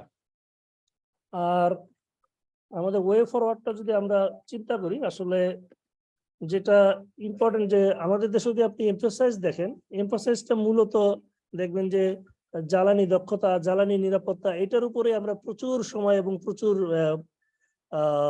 এনার্জি, আমাদের ক্যাপিটাল সবকিছু খরচ করতেছি, যে ফিউয়েল এফিসিয়েন্সি, ফিউয়েল সিকিউরিটি, এই জিনিসপত্র, এটা যতটা আলোচনা পাচ্ছে, আমাদের কিন্তু এই যে একটা বিশাল সেক্টর আছে পেট্রোকেমিক্যালের, এবং আমরা ডে টু ডে লাইফে ইউজ করতেছি, এরকম না যে আমরা এটার থেকে পরিত্রাণ পাচ্ছি। যতই আমরা পলিউশন বলি, যাই বলি, সেটাতে আমি আসতেছি পরে, কিন্তু আমাদের আসলে এখনকার যুগে আপনি কি চিন্তা করতে পারবেন যে প্লাস্টিক ছাড়া আপনার একটা লাইফ চলবে, একটা ডে চলবে, একটা মুহূর্ত চলবে? চলবে না। কিন্তু আপনি এটা অ্যাভয়েড করার কোনো উপায়ই নেই এখন। তো এই দিকে আসলে আমাদের নজর দেওয়া দরকার, যে আমার একটা এইটাতে ফ্লোরিশ করে, সেই জন্য আমাদের সেদিকে কিছু মানে আমাদের মনোযোগ প্লাস আমাদের এনার্জি পুরোপুরি দিতে হবে। আমরা যদি পার্শ্ববর্তী ইন্ডিয়ার দিকে তাকাই, ওখানে দেখবেন যে আপনার ministry of chemicals and fertilisers আলাদা একটা মিনিস্ট্রি, এবং তার আন্ডারে কিন্তু একটা সেপারেট ডিপার্টমেন্ট আছে, সেটার নাম হলো department of chemicals and petrochemicals, এবং তারা সেটা সেই 1991 করেছে। এবং এদের কাজে কিন্তু দেখবেন যে এই পেট্রোকেমিক্যাল কমপ্লেক্স, পেট্রোকেমিক্যাল ইন্ডাস্ট্রিকে ফ্লোরিশ করে, এটা মূল কাজ হলো তাদের এটা। এবং তারা এখন ইন্ডিয়ানে প্রায় $10 বিলিয়ন উপরে তাদের এই মার্কেট, মানে তারা এই গ্রস মানে প্রতি বছর এই তাদের মার্কেট এটা। সো বুঝতেই পাচ্ছেন আমাদের দেশেও একটা বিশাল অংশ, মানে বিশাল একটা প্রসপেক্ট আছে এটা করার, এবং এর জন্য যেটা দরকার গভর্নমেন্টের একটা সহায়ক পলিসি, যেহেতু এটা ক্যাপিটাল ইন্টেনসিভ, যেটা হচ্ছে লং রানে সাস্টেইন করে ইন্ডাস্ট্রি গুলো, সেরকম আমাদের পলিসিতে আসতে হবে। আর এট দ্য সেম টাইম আমাদের অলরেডি দেখেন ইস্টার্ন রিফাইনারি 2 হওয়ার কথা, যেটা অলরেডি প্রায় 10 বছর থেকে আমরা শুনছি, কিন্তু এখনো প্রোগ্রেস আমি বলবো খুবই স্লো। এতদিন লাগার কথা না, একটা জিনিস আমরা এখনো শুরুই করতে পারলাম না ওইভাবে। তো সেখানে আসলে এখনো সময় আছে, আমরা হয়তো এটার সাথে আরেকটা মানে এই কেমিক্যাল কমপ্লেক্সের চিন্তা ভাবনা করতে পারি, এবং সেটা যে গভর্নমেন্ট পর্যায়ে হইতে হবে এরকম না। এখন দেশে আমি যেটা বললাম যে প্রাইভেট ইন্ডাস্ট্রি অনেক আছে, যেটার সাথে অথবা ইভেন পাবলিক প্রাইভেট পার্টনারশিপে হতে পারে। বিভিন্ন খুব ভালো সাকসেসফুল এক্সাম্পল আছে পার্টনারশিপের। তো আমরা সেভাবে এগুতে পারি, যেটাতে মানে রিফাইনারির সাথে একসাথে এই জিনিসটাতে হয়ে যায়, যেটা একটা মানে কেমিক্যাল কমপ্লেক্স পাড়া বলতে পারেন, কেমিক্যাল কমপ্লেক্স বলতে পারেন, যেখানে এই জিনিসগুলো করা হবে। বাট এটার সাথে অ্যাট দ্য সেম টাইম আমরা চাই না যে আমাদের দেশে ভূপালের মতো কোনো অ্যাক্সিডেন্ট হোক। ভূপালের এখনো কিন্তু লিটিগেশন নিয়ে এই 2022 সালে এসেও কিন্তু তাদের টাকা দিতে হচ্ছে, মানে বিভিন্ন ধরনের কেস এখনো মিটাইতে হচ্ছে। তো খুবই ইম্পর্টেন্ট যে কেমিক্যাল ইন্ডাস্ট্রি কিন্তু অন্যান্য 8-10টা ছোটখাটো ইন্ডাস্ট্রির মতো না। সেখানে আমার কেমিক্যাল সেফটি এবং এনভায়রনমেন্টাল পলিউশন অথবা হ্যাজার্ড, যেটা এটার দিকে খুব ভালো মতো খেয়াল রাখতে হবে এটা ডেভেলপ করার সময়। এবং সেটার জন্য এই প্রপার আপনার নলেজেবল এবং প্রপার লোক দিয়ে এগুলি করাতে হবে।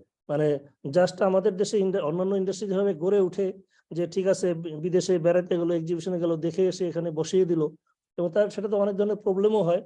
সেভাবে আসলে না করাটাই যুক্তিযুক্ত হবে। এটা আপনার যে কোনো একটা কেমিক্যাল ইন্ডাস্ট্রি যথাযথ প্রসেস লাইসেন্সর থেকে নিয়ে হ্যাজপ স্টাডি করে, হ্যাজপ মানে আপনার এটা অপারেশন করতে গেলে কি কি ধরনের হ্যাজার্ড হবে, সেটা কিভাবে মিটিগেট করা হবে, সেগুলো করে আমাদেরকে করতে হবে।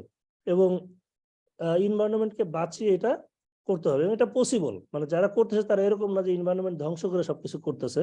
আমরা অবশ্যই এনভায়রনমেন্টাল সেফটিটাকে পলিউশনটাকে দেখে এবং কেমিক্যাল সেফটিটাকে যথাযথভাবে বজায় রেখে আমার ইন্ডাস্ট্রিগুলো করতে হবে।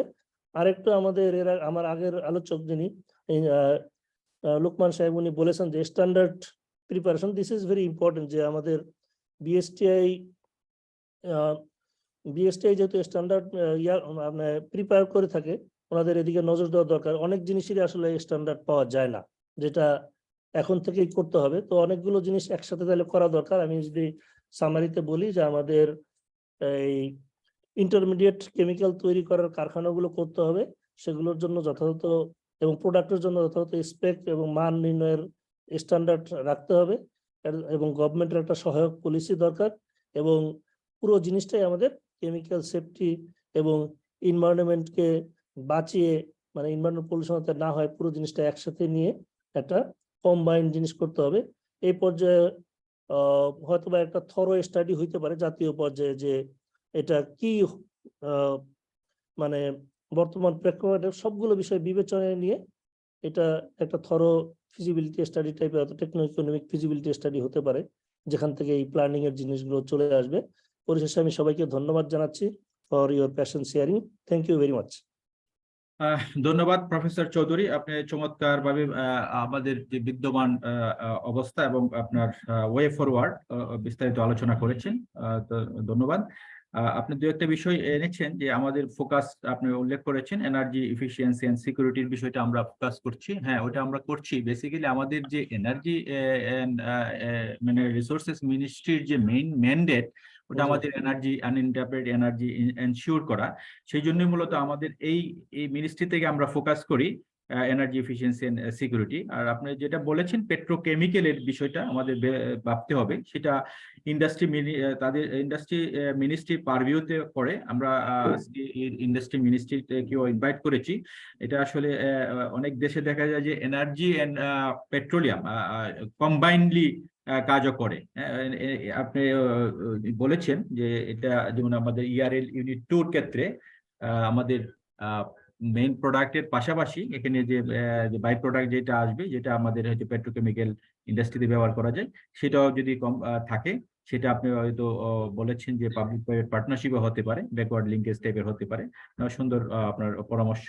বেসিক্যালি আমাদের ইআরএল ইউনিট 2 স্থাপনের কার্যক্রম হ্যাঁ একটু স্লো হয়তো আছে, কিন্তু আমরা কিছু পিছিয়ে নেই। আমাদের কিন্তু ফিড যেটা বলে ফ্রন্ট এন্ড ইঞ্জিনিয়ারিং ডিজাইন, আমরা এটা কিন্তু সম্পাদন করেছি। আরো কিছু আমাদের প্রজেক্ট ম্যানেজমেন্ট কনসালটেন্টরা কাজ করছেন। আমরা আসলে বেসিক্যালি ইপিসি কন্ট্রাক্টর এঙ্গেজ করার জন্য আমরা প্রক্রিয়ার মধ্যে আছি, বিভিন্ন নেগোসিয়েশনের মধ্যে আছি, প্রক্রিয়ার মধ্যে আছি। ধন্যবাদ আপনাকে। এখন আমি পরবর্তী আলোচক হিসেবে আমি হাইড্রোকার্বনের এক্স ডাইরেক্টর জেনারেল জনাব আবুল খায়ের মোহাম্মদ আমিনুর রহমান স্যারকে অনুরোধ করছি, স্যার যদি একটু সংক্ষেপে একটু আপনার অভিজ্ঞতা একটু শেয়ার করেন। জনাব আবুল খায়ের মোহাম্মদ আমিনুর রহমান স্যার। ধন্যবাদ জনাব রফিক। আমার কথা কি শোনা যাচ্ছে? শোনা যাচ্ছে। Perspectives of petrochemical industries in Bangladesh hydrocarbon unit কর্তৃক আয়োজিত উক্ত ওয়ার্কশপের সম্মানিত সভাপতি ডাইরেক্টর জেনারেল ভারপ্রাপ্ত জনাব মোহাম্মদ রফিকুল ইসলাম, প্রধান অতিথি ডক্টর মোহাম্মদ খায়রুজ্জামান মজুমদার, সচিব জ্বালানি ও খনিজ সম্পদ বিভাগ, কিনোট স্পিকার এবং অন্যান্য আলোচক বৃন্দ, জ্বালানি ও খনিজ সম্পদ বিভাগ ও এর আওতাধীন দপ্তর সংস্থা কোম্পানির বিভিন্ন পর্যায়ের কর্মকর্তা বৃন্দ, আজকের এই ওয়ার্কশপে যুক্ত অন্যান্য মন্ত্রণালয়ের প্রতিনিধিবৃন্দ, সাংবাদিক বৃন্দ, শুভ সকাল। আমার বক্তব্যের শুরুতে জাতির জনক বঙ্গবন্ধু শেখ মুজিবুর রহমান এবং তার পরিবারের সদস্যবর্গ যারা 15ই আগস্ট শাহাদাত বরণ করেছেন তাদের আত্মার মাগফিরাত কামনা করছি। আমরা যদি একটু পিছনে 40-50 বছর একটু পিছনে ফিরে তাকাই, আমরা কি দেখতে পাই? কয়লা দিয়ে দাঁত মাজা, আমার এখনো স্মরণ করে। কয়লা দিয়ে দাঁত মাজা, কলার গাছের গোড়া পুড়িয়ে খাট তৈরি করে কাপড় পরিষ্কার করা হতো। আসবাবপত্রে শুধু বাঁশ বেতের ব্যবহার দেখা যেত। বাঁশ সুপারির গাছ দিয়ে পাইপ তৈরি করে সেচ কাজ চালানো হতো। মাটির পিতলের বাসনের আধিক্য ছিল। টিনের কৌটা, বোতল, কাচের বোতল এখন আর দেখাই যায় না। পেট্রোলিয়াম প্রাকৃতিক গ্যাসের ব্যবহার শুধু জ্বালানির মধ্যেই সীমাবদ্ধ ছিল। আমরা জীবনযাত্রার মান উন্নত করতে নতুন নতুন নিত্য ব্যবহার্য প্রোডাক্ট উদ্ভাবন করতে থাকি। এতে পেট্রোলিয়াম প্রাকৃতিক গ্যাস থেকে উৎপন্ন পেট্রোকেমিক্যাল নির্ভর প্রোডাক্টের সংখ্যা বৃদ্ধি পেতে থাকে। বর্তমানে আমাদের নিত্য ব্যবহার্য প্রোডাক্ট সমূহের 50% প্রোডাক্ট উৎপাদনে কোনো না কোনো ভাবে পেট্রোকেমিক্যালের ব্যবহার আছে। ওলিফিন, অ্যারোমেটিক্স, সিনথেটিক গ্যাস গ্রুপের পেট্রোকেমিক্যাল নির্ভর প্রোডাক্টগুলো সাবান, শ্যাম্পু থেকে শুরু করে পলিস্টার কাপড়, ফার্নিচার, দরজা জানলা, প্লাস্টিক পাইপ, টায়ার পর্যন্ত বিস্তৃত হয়ে গেছে। প্রেজেন্টেশনে, আজকের যে আমাদের সেমিনারের প্রেজেন্টেশনে আমাদের দেশের এই পেট্রোকেমিক্যালের বিস্তৃতিটা দেখানো হয়েছে। আমাদের সম্মানিত আলোচকদ্বয় ওনারা বিস্তারিত ব্যাখ্যা বিশ্লেষণ করেছে। 17 কোটি মানুষের এই দেশেই পেট্রোকেমিক্যাল নির্ভর প্রোডাক্ট এর বিরাট বাজার আছে। তাই পেট্রোকেমিক্যাল ইন্ডাস্ট্রি এর সম্প্রসারণ আমাদের উন্নয়নের সাথে সরাসরি সম্পৃক্ত। এই খাতকে উৎসাহিত করতে হবে, এগিয়ে নিয়ে যেতে হবে। পেট্রোকেমিক্যাল এর প্রোডাক্টের সংখ্যা এত বেশি, এত ডাইভার্সিফাইড যে সরকারি খাতের চেয়ে বেসরকারি খাত আসলে এই ক্ষেত্রে বেশি ভূমিকা পালন করতে পারে। বাস্তবে কিন্তু তাই হচ্ছে।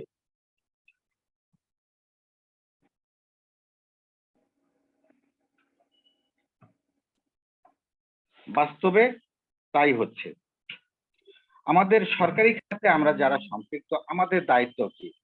আমাদের দায়িত্ব হচ্ছে অনুঘটকের ভূমিকা পালন করা, যাতে এই খাত দ্রুত ফ্লারিশ করতে পারে। প্রয়োজনে নীতি সমূহে যদি কোনো সংযোজনী আনতে হয় তা দ্রুত করে দেওয়া, এটি হচ্ছে আমাদের সরকারি খাতে আমরা যারা সম্পৃক্ত আমাদের প্রধান দায়িত্ব।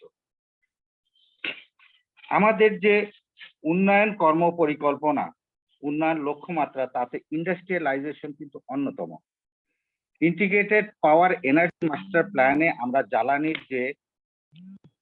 জ্বালানির যে ডিমান্ড গ্রোথ দেখাতে যাচ্ছি, তাতে এই ইন্ডাস্ট্রিয়ালাইজেশন কিন্তু অন্যতম। আর পেট্রোকেমিক্যাল ইন্ডাস্ট্রিয়ালাইজেশন, সেই ইন্ডাস্ট্রিয়ালাইজেশনের একটা বিশেষ একটা দিক।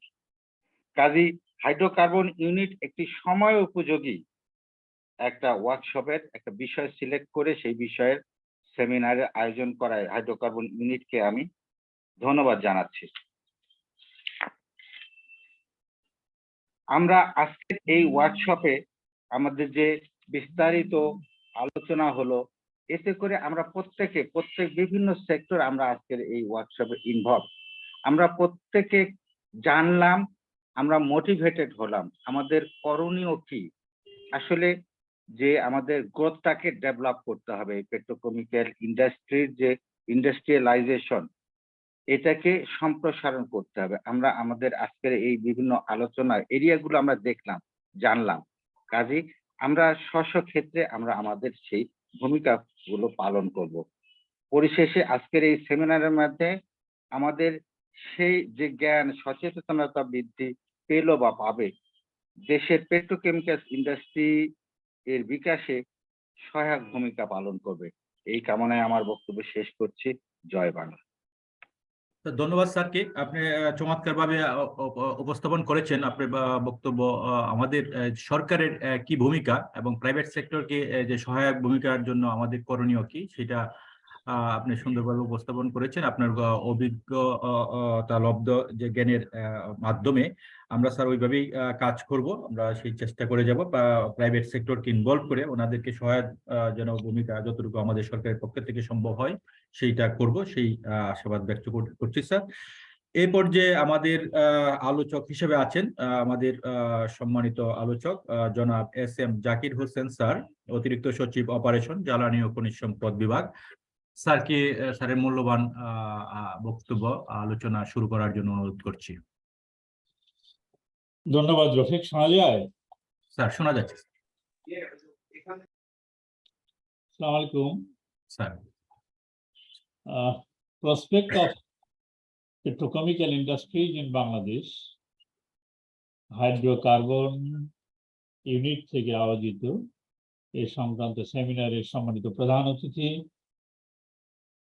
জ্বালানি ও খনিজ সম্পদ বিভাগের সম্মানিত সচিব ডক্টর মোহাম্মদ খায়রুজ্জামান মজুমদার মহোদয়, সম্মানিত কিনোট স্পিকার জনাব প্রণব কুমার সাহা, আলোচক বৃন্দ, সম্মানিত সভাপতি আমাদের হাইড্রোকার্বন ইউনিটের বর্তমান মহাপরিচালক ডক্টর মোহাম্মদ রফিকুল ইসলাম, এই সেমিনারে সংযুক্ত রয়েছেন আমাদের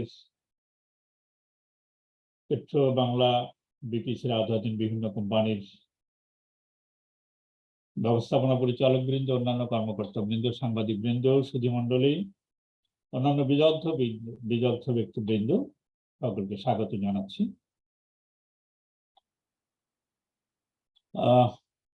আজকের বিষয়ের উপরে মিস্টার প্রণব কুমার সাহা চমৎকার উপস্থাপনা প্রদান করেছেন এবং উপস্থাপনাটিতে আমার মনে হচ্ছে যে তিনি সরাসরি যারা শিল্পোদ্যোক্তা তারা সরাসরি উপকৃত হতে পারে তার উপস্থাপনা থেকে, এবং তার উপস্থাপনাকে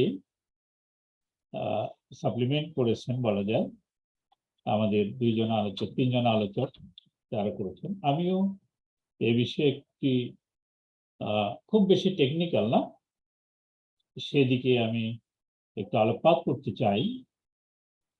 সেটি হলো বাংলাদেশ 50 বছর হলো স্বাধীনতা অর্জন করলেও এটি খুব সাম্প্রতিকভাবে আমরা একটু উন্নয়নের মহাসড়কে উপনীত হয়েছি এবং 2041 নাগাদ আমরা একটু উন্নত সমৃদ্ধ বাংলাদেশ গড়ার রোড ম্যাপে আমরা এখন যাত্রী। আমরা অনেক দিকে আমাদের এখন আমরা বলি যে সমৃদ্ধ অর্জন করেছি, আমরা অনেক দিকে আমাদের উৎপাদনের দিক থেকে আমরা অনেক উৎকর্ষতা অর্জন করেছি। আমরা পৃথিবীতে অনেক কিছু উৎপাদনের ক্ষেত্রে আমরা বিশেষ স্থান দখল করে আছি, যেমন কোনোটিতে 1 নম্বর, কোনোটিতে 2 নম্বর, কোনোটিতে 3 নম্বর, এরকম। যে চাল উৎপাদনে আমরা অত নাম্বার, শাক উৎপাদনে এত নাম্বার, মাছ উৎপাদনে এরকম একটি নম্বর অর্জন করতে পেরেছি, অর্থাৎ আমরা একটি অবস্থান অর্জন করতে পেরেছি।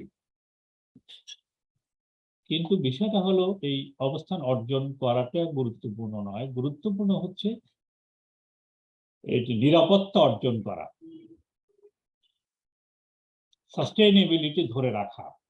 নিরাপত্তা অর্জনের আসলে শর্তগুলো কি কি?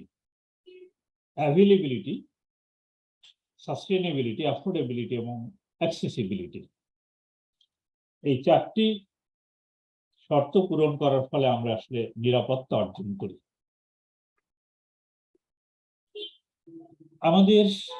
আমরা যদি জ্বালানির দিকে ফোকাস করি এখন, যে জ্বালানিতে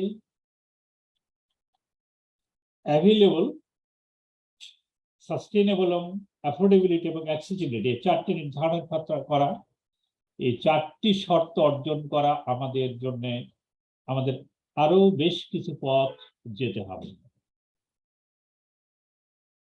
আমরা আপাতত অ্যাভেলেবল, অ্যাফোর্ডেবল প্রাইসে অ্যাভেলেবল করার জন্য চেষ্টা করছি, এবং সেটির জন্য কিভাবে আগাচ্ছি? জ্বালানির ক্ষেত্রে অ্যাকচুয়ালি আমরা যদি বলি, এক্সপ্লোরেশন অফ গ্যাস, এটির চেষ্টা করছি, আরো অধিকতর গ্যাসের আবিষ্কার করা। আমরা ইম্পোর্ট অফ এলএনজির মাধ্যমে আমরা অ্যাভেলেবল করার চেষ্টা করছি। আমরা কয়লা উৎপাদন করার চেষ্টা করছি, পাশাপাশি কয়লা আমদানি করার চেষ্টা করছি বা করছি। আর পেট্রোলিয়ামের দিক থেকে আমরা ক্রুড অয়েল আমদানি করছি, রিফাইন্ড অয়েল আমদানি করছি, ফার্নেস অয়েল আমদানি করছি। এভাবে আমাদের মোটামুটি অ্যাভেলেবল এবং অ্যাফোর্ডেবল প্রাইসে অ্যাভেলেবল করার চেষ্টা করছি। ধীরে ধীরে আমরাও নিশ্চয়ই এদিকে জ্বালানি নিরাপত্তা অর্জন করতে সক্ষম হব। কিন্তু আলটিমেটলি রাষ্ট্র হিসেবে আমাদের প্রধান দায়িত্ব হচ্ছে একটি ফিনান্সিয়াল স্ট্যাবিলিটি অর্জন করা। এই ফিনান্সিয়াল স্ট্যাবিলিটির জন্য আমরা কি করতে পারি? আমরা ইম্পোর্ট কমাতে পারি, এক্সপোর্ট বাড়াতে পারি, এবং মূল কাজ হচ্ছে আমাদের ট্রেড ডেফিসিট কমানো। এই ট্রেড ডেফিসিট কমানোর জায়গাটাতে আমি এখন একটু ফোকাস করতে চাই যে Bangladesh as many as $84 billion বার্ষিক আমদানি করি, এবং এর মধ্যে উল্লেখযোগ্য পরিমাণ হচ্ছে আমাদের পেট্রোলিয়াম এন্ড পেট্রোকেমিক্যাল দ্রব্যাদি আমদানি করা। এখন এই ট্রেড ডেফিসিট কমানোর ক্ষেত্রে আমাদের একটি গুরুত্বপূর্ণ জায়গা হচ্ছে আমরা যে পেট্রোলিয়াম আমদানি করছি, ক্রুড অয়েল আমদানি করছি, অথবা গ্যাস উৎপাদনের ক্ষেত্রে আমরা যে কন্ডেনসেট পাচ্ছি, যেটা থেকে ন্যাপথা ইত্যাদি উৎপাদন করছি, এগুলোর আমাদের উপস্থাপক প্রথম কিনোট স্পিকার বলেছেন যে এটিকে তিনি বলছেন, টার্ম দিয়েছেন যে ডাউন স্ট্রিমিং ইন্ডাস্ট্রি গড়ে তোলা। আমরা যদি এই ডাউন স্ট্রিমিং ইন্ডাস্ট্রি গড়ে তুলতে চাই বা গড়ে তুলতে পারি, তখন আলটিমেটলি আমাদের রাষ্ট্র হিসেবে আমাদের যে অর্জনের লক্ষ্য, যে ট্রেড ডেফিসিট কমানো, ফাইন্যান্সিয়াল স্ট্যাবিলিটি অর্জন করা, এটিতে আমরা পৌঁছাতে পারবো। এই পৌঁছানোর লক্ষ্যে জ্বালানি ক্ষেত্রে কি ভূমিকা রাখতে পারে, পেট্রোলিয়াম ইন্ডাস্ট্রিজের কি ভূমিকা, সেটি পরিসংখ্যানগত দিক থেকে আমাদের মুখ্য কিনোট স্পিকার এবং বিশেষভাবে আমাদের ইস্টার্ন রিফাইনারি লিমিটেডের যে ব্যবস্থা পরিচালক, তারা জ্বালানির ক্ষেত্রে পরিপূর্ণ পরিসংখ্যান উপস্থাপন করেছেন। আমি তাদেরই পরিসংখ্যানের উপর ভিত্তি করে আমাদের যে সমস্ত নীতি সহায়তা দরকার, সে নীতি সহায়তা আমাদেরকে প্রদান করতে হবে, এবং আমাদের আমন্ত্রণ জানাতে হবে রাষ্ট্রের পাশাপাশি যারা বেসরকারি বিনিয়োগ উদ্যোক্তা রয়েছেন, বিনিয়োগকারী রয়েছেন, তাদেরকে পেট্রোকেমিক্যাল প্রোডাক্ট উৎপাদনের জন্য যে ইন্টারমিডিয়েট শিল্পগুলো, এই শিল্প জন্য গড়ে তোলা হয়। এদিক থেকে আমাদের চেষ্টা যেমন জ্বালানি এবং খনিজ সম্পদ বিভাগের মন্ত্রণালয় হিসেবে এই নীতি সহায়তা এবং বাংলাদেশের আর্থিক প্রতিষ্ঠানগুলোকে আমাদের মন্ত্রণালয় থেকে আহ্বান জানাতে হবে যে আর্থিক প্রতিষ্ঠান যারা আছে তারা যেন এই সমস্ত বিনিয়োগকারীকে আর্থিক সহায়তা প্রদান করে, আর মন্ত্রণালয় হিসেবে আমরা নীতি সহায়তা প্রদান করব। এই দুটোর ফলেই বাংলাদেশ যে জ্বালানি নিরাপত্তা অর্জনের পাশাপাশি অর্থনৈতিক নিরাপত্তা অর্জন করবে, সেই লক্ষ্যে আমরা এগিয়ে যেতে পারবো এবং সেই লক্ষ্য অর্জন করতে সক্ষম হব। আমাদের এই পথে চলা সফল হোক এই আশাবাদ ব্যক্ত করছি। আমাকে আলোচনার সুযোগ দেওয়ার জন্য ধন্যবাদ জ্ঞাপন করছি। এই বলে আমার বক্তব্য শেষ করছি। জয় বাংলা, জয় বঙ্গবন্ধু। ধন্যবাদ। ধন্যবাদ স্যার। আপনি আমাদের সার্বিক বিষয়গুলো যেভাবে উপস্থাপন করেছেন অ্যানালাইটিক্যালি, অত্যন্ত জ্ঞান গর্ব স্যার আপনি বক্তব্য রেখেছেন স্যার। বিশেষ করে আমাদের যে উন্নত বাংলাদেশ গড়ার জন্য, আমাদের অর্থনৈতিক নিরাপত্তার জন্য আপনি 4টি শর্ত কথা বলেছেন। 4টি শর্তের মধ্যে স্যার আমাদের যে অ্যাফোর্ডেবিলিটি, অ্যাভেইলেবিলিটি, এই বিষয়গুলো, সাস্টেনেবিলিটি বিষয়গুলো আমরা এনশিওর করার জন্য কাজ করে যাচ্ছি। আমরা শুধু সরকারের পক্ষ থেকে শুধু না, মানে প্রাইভেট সেক্টরকে নীতি সহায়তা দেওয়ার জন্য স্যার আমরা আমাদের যে এরিয়াতে কাজ করে যাচ্ছি এবং ওইটা ধারাবাহিকভাবে থাকবে, ধারাবাহিকতা বজায় থাকবে। সেটা স্যার আপনাকে অনেক ধন্যবাদ। এই পর্যায়ে আমরা প্যানেল আলোচনা শেষ হলো। এখন আমরা উন্মুক্ত আলোচনায় যাব।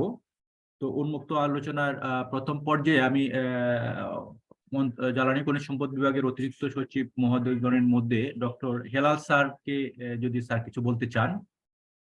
হেলাল স্যার আছেন sir? Doctor Helal Uddin NDC sir. Sir connect আছেন আমাদের সাথে। ডক্টর রফিক স্যার কিছু বলবেন স্যার? আপনি একটু যদি সংক্ষেপে স্যার, আমরা ওপেন ডিসকাশনে ঢুকেছি স্যার। আমাদের সচিব মধ্যে বক্তব্য দেওয়া যায়, আমি 1 মিনিট বলি। ধন্যবাদ। আজকে যে আমাদের prospects of petroleum industries in Bangladesh, এই জিনিসটা হচ্ছে আমাদের সম্মানিত সভাপতি প্রধানমন্ত্রী এবং সম্মানিত উপস্থিতি, আসসালামু আলাইকুম সবাইকে শুভসকাল। আমরা যে জিনিসটা দেখলাম যে আজকে যে বিষয়টার উপর আলোচনা হচ্ছে খুবই সময় উপযোগী, এবং আমরা গত কিছুদিন পূর্বে একটু প্রথমেই বলেছিলাম যে future mineral forum Riyadh Saudi Arab অনুষ্ঠিত, সেখানে আমরা যে দেখলাম যে পেট্রোকেমিক্যালস এর প্রসপেক্ট বা আমাদের দেশের এই জিনিসগুলো খুবই দরকার। এবং আলোচনা থেকে যেটা দেখলাম যে প্রেজেন্টেশন এবং আমাদের প্যানেল আলোচক যেটা বললো যে কথা, তো আমরা একটু আগে আমাদের সচিব মহোদয়ের সাথে কথা বলেছিলাম। আমরা মনে হয় আমাদের ধারণা হলো যে আমরা হাইড্রোকার্বন ইউনিটকে আমরা হয়তো কোনো কনসালটেন্ট আলোচনা করে এই ধরনের একটা প্রজেক্ট প্রপোজাল বা আমাদের একটা প্রসপেক্টের এরিয়াগুলো চিহ্নিত করে আমাদের ইএমআরডি তে একটা প্রপোজাল সাবমিট করলে then we can invite our private sector investors, they can also collaborate with us. সেভাবে একটা হাইড্রোকার্বন ইউনিট উদ্যোগ নিতে পারে। আমরা হয়তো কোনো আমাদের এই লাইনে যারা টেকনিক্যাল কনসালটেন্ট আছে বিভিন্ন তাদেরকে রিকোয়েস্ট করতে পারি হাইড্রোকার্বনের সাথে যোগাযোগ করে, এবং আমাদের যারা আমাদের দেশীয় এক্সপার্ট আছে যারা এখন প্র্যাকটিশনার, আলোচনা করে আমরা আমাদের কোন ক্ষেত্রে আমরা আমাদের প্রাইভেট সেক্টরকে ইনভাইট করতে পারি, কোন ক্ষেত্রে সরকার ইনিশিয়েটিভ নিতে পারি, সেজন্য একটা গাইডলাইন তৈরি করলে মানে আমরা উপকৃত হব। সকলকে ধন্যবাদ। আমরা সচিব মহোদয়ের বক্তব্য শুনবো। ধন্যবাদ রফিক আমাকে সুযোগ দেওয়ার জন্য। আসসালামু আলাইকুম। স্যার ধন্যবাদ স্যার আপনাকে। স্যার আমাদের হাইড্রোকার্বনের উপরে আস্থা রাখার জন্য স্যার আমরা আপনারা যেভাবে দায়িত্ব দিবেন আমরা দায়িত্ব পালন করব স্যার। আমরা আসলে প্রাইভেট সেক্টরকে নিয়ে আমরা আমাদের যে সরকারের যে লক্ষ্যমাত্রা ওটা অর্জনের দিকে এগিয়ে যাব স্যার। ধন্যবাদ। বিপিসির চেয়ারম্যান স্যার কি আমাদের সাথে আছেন কানেক্টেড? স্যারকে দেখছি না। তো সেক্ষেত্রে পেট্রো বাংলার চেয়ারম্যান স্যার বোধহয় আছেন। স্যার তো বেসিক্যালি কেমিস্ট্রির এই অ্যাপ্লাইড কেমিস্ট্রির ব্যাকগ্রাউন্ডের, সেই হিসেবে স্যার সরাসরি কিছু মানে ওনার পরামর্শ দিতে পারবেন। স্যার কি আছেন? জনেন্দ্র স্যার কি আছেন? পেট্রো বাংলার চেয়ারম্যান স্যার কানেক্টেড ছিলেন আমাদের সাথে। আচ্ছা, তার বাহিরে আমি দেখতে পাচ্ছি প্রায় আমাদের বোধহয় জনাব শামীম আহমেদ, প্রেসিডেন্ট বিপিজিএমইএ, উনি কিছু বলতে চাচ্ছেন, একটু সংক্ষেপে আমাদের আপনার 1 মিনিটের মধ্যে যদি বলতে পারেন আর কি, আমার একটু হাতে সময় কম। আমাদের প্রধান অতিথি স্যার পরে ওনার বক্তব্য দেওয়া, আমরা ওনার দিক নির্দেশনামূলক বক্তব্য শুনবো। আপনি যদি 1-1.5 মিনিটের মধ্যে আপনার বক্তব্য শেষ করেন। জনাব শামী আহমেদ, জি। Thank you. আমি জি। কাউকে অ্যাড্রেস করলাম না, please consider that protocol has been maintain. তো আমি প্রথমেই আমার অ্যাসোসিয়েশনের পক্ষ থেকে ধন্যবাদ দিই যে একটা এত বার্নিং ইস্যু আমাদের জন্য খুবই প্রয়োজনীয়। প্লাস্টিক, আপনি জানেন যে প্রায় 6000 প্লাস্টিক ইন্ডাস্ট্রি আছে আমাদের দেশে এবং আমরা তাদেরকে রিপ্রেজেন্ট করে থাকি। এবং পেট্রোকেমিক্যাল প্রজেক্ট করার জন্য আমরা শিল্প মন্ত্রণালয়, বাণিজ্য মন্ত্রণালয়কে সবসময় অনুরোধ করে আসছিলাম, আমাদের একটা ডিমান্ড ছিল। তো আজকে এই সেমিনারটা আয়োজন করার জন্য আমরা অত্যন্ত আনন্দিত যে সেমিনারটা আপনারা আয়োজন করেছেন, এবং যিনি কিনোট পেপার প্রেজেন্টেশন করেছেন, he has presented very nicely, এবং উনি ইন ডেপথে গিয়েছেন যে কিভাবে আমরা এটা করতে পারি। আমি আমার অ্যাসোসিয়েশনের পক্ষ থেকে শুধু এটা বলতে চাই যে আমরা বর্তমানে প্লাস্টিক কনজাম্পশন হচ্ছে আমাদের 12 to 15 কেজি পার পার্সন পার অ্যানাম। ঢাকা সিটিতে মোর দেন দিস অ্যারাউন্ড 22 কেজি, যেটা গ্লোবাল অন্যান্য ডেভেলপড কান্ট্রির চেয়ে অনেক কম। এবং আমরা একটা প্রজেকশন করেছিলাম, স্টাডি করেছিলাম, স্টাডিতে আমরা দেখেছি আমাদের বাই 2035 প্লাস্টিক কনজাম্পশন 35 কেজি পার পার্সনে যাবে। তো এতে বোঝা যায় যে প্লাস্টিকের কনজাম্পশন ডিমান্ডটা কতটুকু বাড়ছে। এবং it is very true, plastic is a linkage industry. আপনি গার্মেন্টস বলেন, টেক্সটাইল বলেন, ফুড প্রসেসিং বলেন, any industry you name, plastic is supporting them as a linkage industry. Packaging এ বলেন, সবকিছুতে প্লাস্টিকের। তো প্লাস্টিকের কনজাম্পশন দিন দিন বাড়ছে। গ্লোবালি এখন প্লাস্টিক প্রোডাকশন হচ্ছে 400 million tons. By 2050 it will be increase to 800 million tons. আমরা সেখানে এখনো কোনো প্লাস্টিক ম্যাটেরিয়াল প্রোডাক্ট করতে পারছি না। আমি এখানে সরকারের অনেক কর্মকর্তা আছেন, আধা সরকারি সবার আগ্রহ যে একটা পেট্রোকেমিক্যাল প্রজেক্ট হোক। পেট্রোকেমিক্যাল প্রজেক্ট একটা কান্ট্রির ফ্ল্যাগশিপ প্রজেক্ট। আপনি একটা কান্ট্রিকে জাজ করবেন সেই দেশে কয়টা পেট্রোকেমিক্যাল, আজকে ভিয়েতনামের দিকে তাকান, তাদের 2-3টা আছে। থাইল্যান্ড, মালয়েশিয়া তাকান আছে। তো আমরা যদি একটা ফ্ল্যাগশিপ প্রজেক্ট করতে পারি, এবং কি মেথডে হবে, প্রাইভেট পাবলিক পার্টনারশিপে হবে, সরকারের উদ্যোগে হবে না পুরোপুরি বেসরকারি উদ্যোগ, সেটা অন্য বিষয়। কিন্তু একটা দেশের আমাদের এখন বর্তমানে 2 মিলিয়ন টন, 20 লক্ষ টন প্লাস্টিক ম্যাটেরিয়াল ইম্পোর্ট হয়। তো এটা যদি আমরা সাশ্রয় করতে পারি, আমাদের ফরেন কারেন্সির যে প্রবলেমটা আছে সেটা মিনিমাইজ হবে এবং দেশের ইমেজ। যেহেতু সময় খুব সংক্ষিপ্ত, আমি আর বেশি বলতে চাই না। আমি শুধু এইটুকু অনুরোধ করব, আজকে যে ইনিশিয়েটিভ নিয়ে সেমিনারটা হলো সেটা এগিয়ে নিয়ে যাবেন। বেসরকারি খাত থেকে আমাদের যদি কোনো রকমের কোনো কিছু লাগে বলবেন, আমরা আপনাকে সর্বাত্মকভাবে সহযোগিতা করব। আর আজকে আমি এখানে রিপ্রেজেন্ট করছি এফবিসিসিআই কে। এফবিসিসি থেকে বলা হয়েছে যে আমাকে রিপ্রেজেন্ট করতে, এই জন্য। তো আমাকে কথা বলার সুযোগ দেওয়ার জন্য ধন্যবাদ। Thank you. ধন্যবাদ আপনাকে। আপনি চমৎকারভাবে বলেছেন আমাদের যে এই সেক্টরের যে বর্তমান সিচুয়েশনটা আপনি তো খুব সুন্দরভাবে তুলে ধরেছেন। বিশেষ করে যে এক্সাম্পল দিয়েছেন পেট্রোকেমিক্যাল কমপ্লেক্সের বিষয়গুলো, মানে একটা মডেল পেট্রোকেমিক্যাল কমপ্লেক্স ভিয়েতনামের কথা বলেছেন, এবং আমাদের ডিমান্ড যে কতটুকু, আমাদের পার পার্সন ক্যাপিটা কনজাম্পশন কতটুকু, এবং ইন্টারন্যাশনালি এটা তো অনেক কম। সেক্ষেত্রে আমাদের অনেক সুযোগ রয়েছে। ধন্যবাদ আপনাকে, আপনাদের সহযোগিতা আমাদের এই পুরা দেশের যে আমাদের ভিশন 2041 অর্জনের জন্য অবশ্যই নিব, এবং এটা গুরুত্বপূর্ণ ভূমিকা পালন করবে। তো এখন আমি মিস্টার ওয়াসফি তামিম, সিইও বিসিই, ওনাকে একটু বলছি, একটু সংক্ষেপে যদি আপনার বক্তব্যটা বলেন। স্যার আসসালামু আলাইকুম। সরি স্যার, আমি মানে স্পেসিফিক অ্যাড্রেসিং এ যাচ্ছি না, জাস্ট আমার প্রশ্ন ছিল, আসলে বক্তব্য নয়। জি স্যার, আমার একটা প্রশ্ন প্রথম হচ্ছে, আমরা স্যার যেটা এখানে দেখতে পেলাম, আমাদের ইআরএল থেকে প্রায় 1.5 লক্ষ ন্যাপথা অ্যানুয়াল প্রোডাকশন হচ্ছে, যেটার বেশিরভাগই আমাদের প্রাইভেট যারা রিফাইনার আছে তারা নিয়ে ওটা থেকে অকটেন ইউজ করছে। তো আমাদের কিনোট স্পিকার বলছিলেন যে এটাকে পেট্রোকেমিক্যালে ইউজ করা যায়, এবং একজন আমার মনে হয় লোকমান স্যার বা এর পরের কোন একজন বক্তা বলছিলেন যে এখানে আমাদের যেটা ভ্যালু এডিশন অকটেনে অনেক কম, যেটা পেট্রোকেমিক্যালে অনেক বেশি হওয়ার সুযোগ রয়েছে। তো সেই ক্ষেত্রে স্যার একটু আগে শামীম স্যার অলরেডি বললেন, আমরা প্রথমে জানতে পেরেছিলাম পেট্রোকেমিক্যালের টোটাল 10 লক্ষ মেট্রিক টন ইম্পোর্ট হয়। তাহলে আমাদের কারেন্ট যে ন্যাপথা প্রোডাকশন আছে সেটা থেকে পেট্রোকেমিক্যাল কনভার্সনে গেলে এই ইম্পোর্টের কতটুকু আসলে সাবস্টিটিউশন করা যাবে, মানে আমাদের আসলে কতটুকু পেট্রোকেমিক্যাল প্রোডাকশন করার কারেন্ট ক্যাপাসিটি রয়েছে, ফ্রম মানে কনভার্টিং দ্য ন্যাফথা। কারণ এনজিএল এর যেটা কথা আসছে সেটা অবভিয়াসলি লোকমান স্যার অলরেডি বলেছেন। আই অলসো এগ্রি আমাদের যে গ্যাস রিজার্ভের ইস্যু রয়েছে এটার ফলে হয়তো এনজিএল বেসটা আমাদের জন্য মানে সাস্টেনেবল হবে কিনা ইজ কোয়েশ্চেনেবল। তাহলে স্যার একটু যদি ন্যাফথার ইয়েটাতে ঠিক একটু আছে, help thank you mister Pranab, আপনি কি একটু রেসপন্ড করবেন?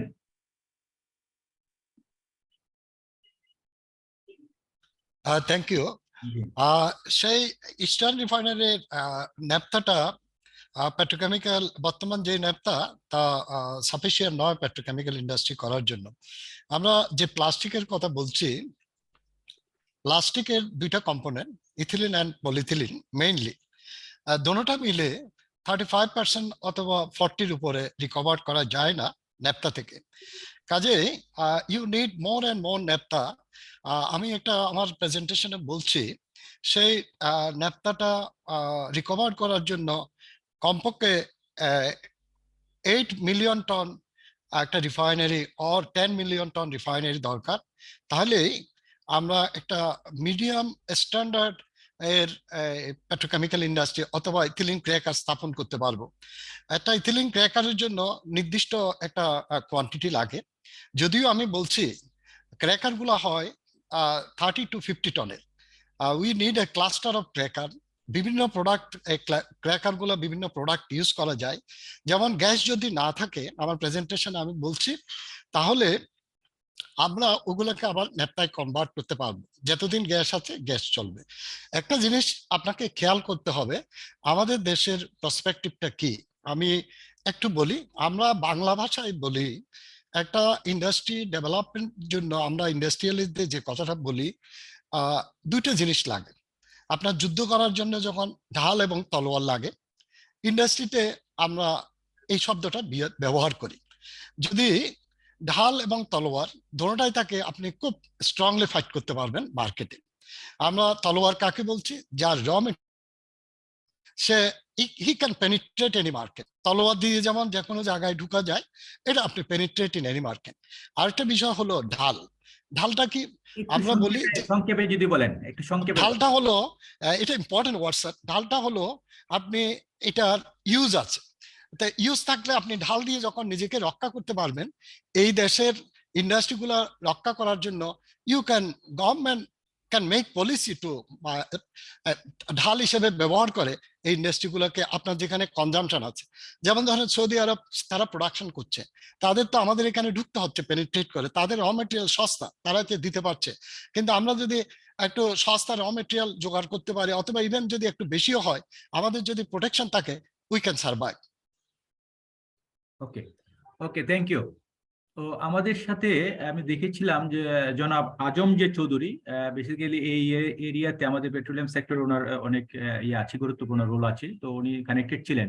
আপনি কি আছেন আমাদের সাথে, জনাব আজম যে চৌধুরী?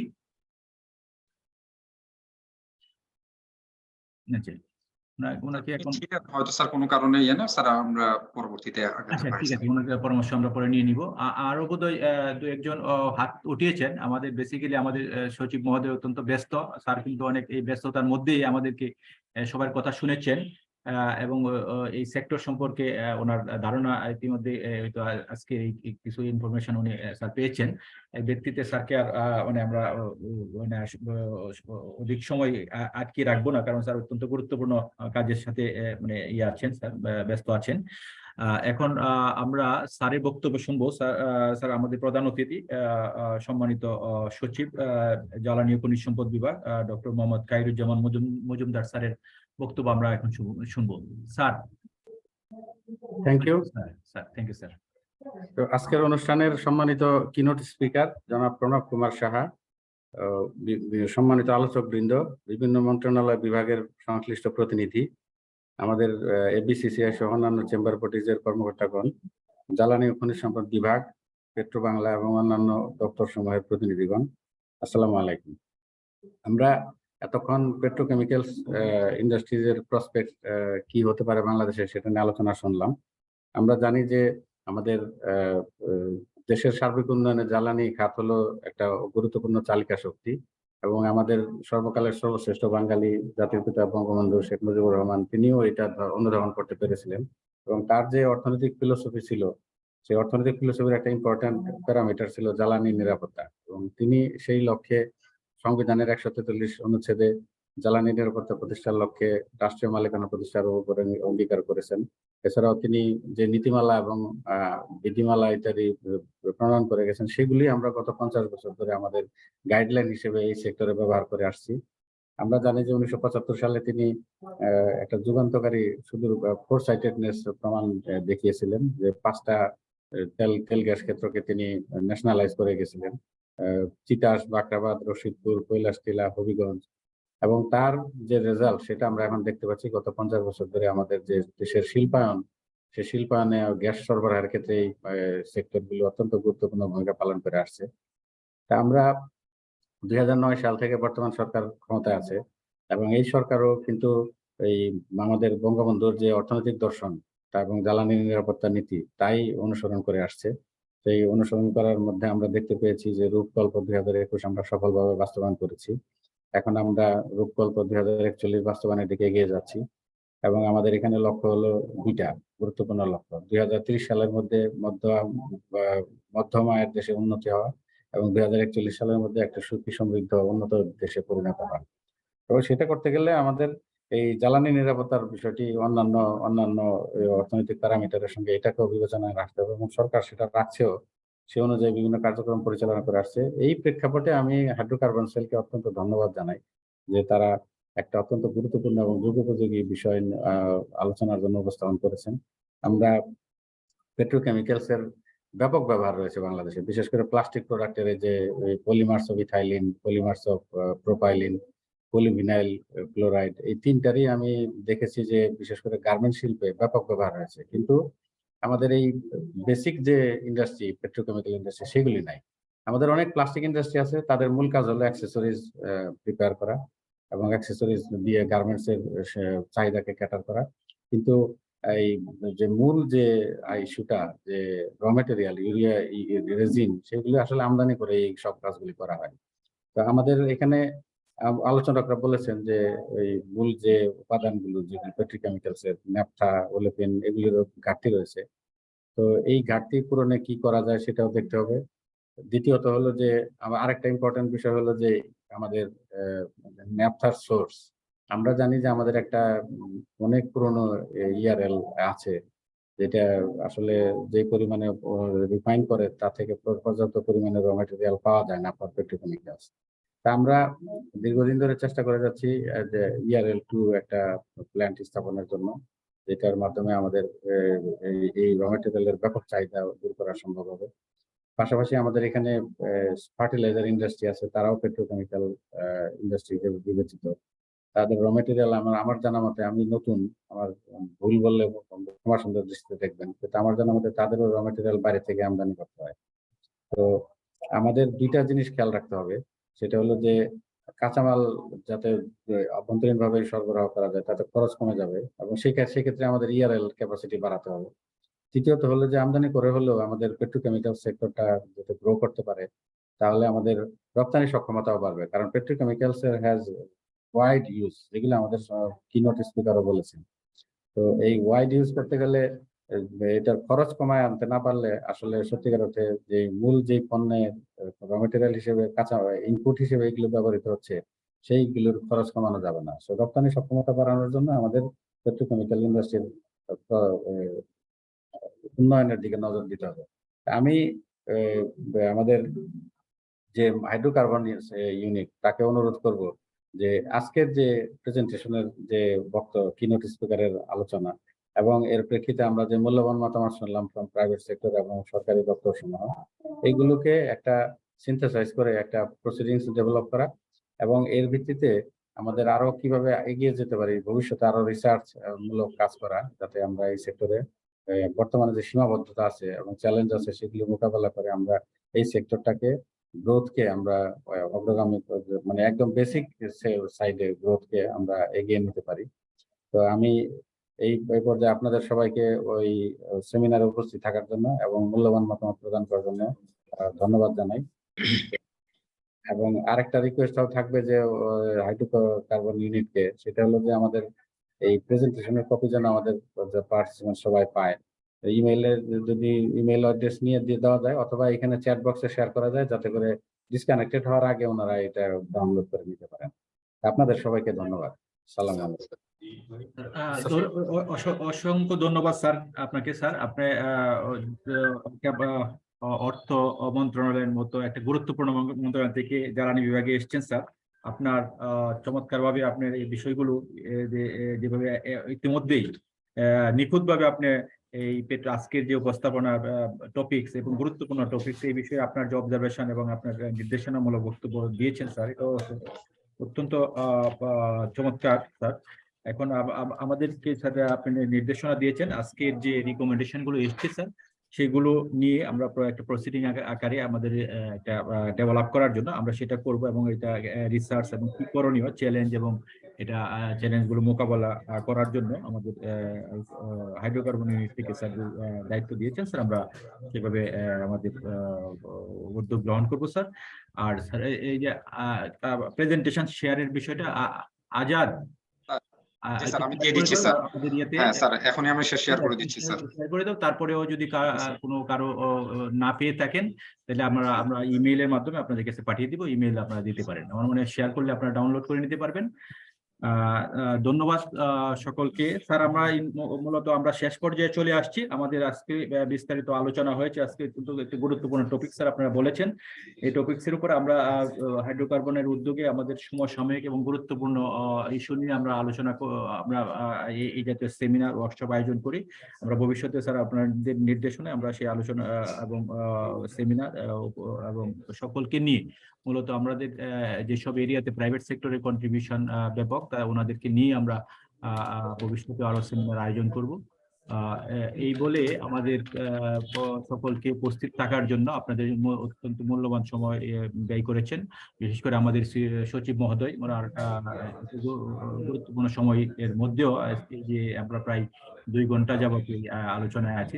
স্যার এই শুনেছেন আমাদের বক্তব্যগুলো এবং স্যার নির্দেশনা দিয়েছেন, সেভাবে আমরা হাইড্রোকার্বন ইউনিট থেকে আমরা পরবর্তী ব্যবস্থা গ্রহণ করব। আমরা সকলকে আজকের এই সেমিনারে উপস্থিত থাকার জন্য ধন্যবাদ। করছি আমাদের সেমিনার। ধন্যবাদ সকলকে। আসসালামু আলাইকুম স্যার। ধন্যবাদ। আসসালামু আলাইকুম স্যার। আসসালামু আলাইকুম স্যার। স্যার আসসালামু আলাইকুম স্যার। কোনো 10টায়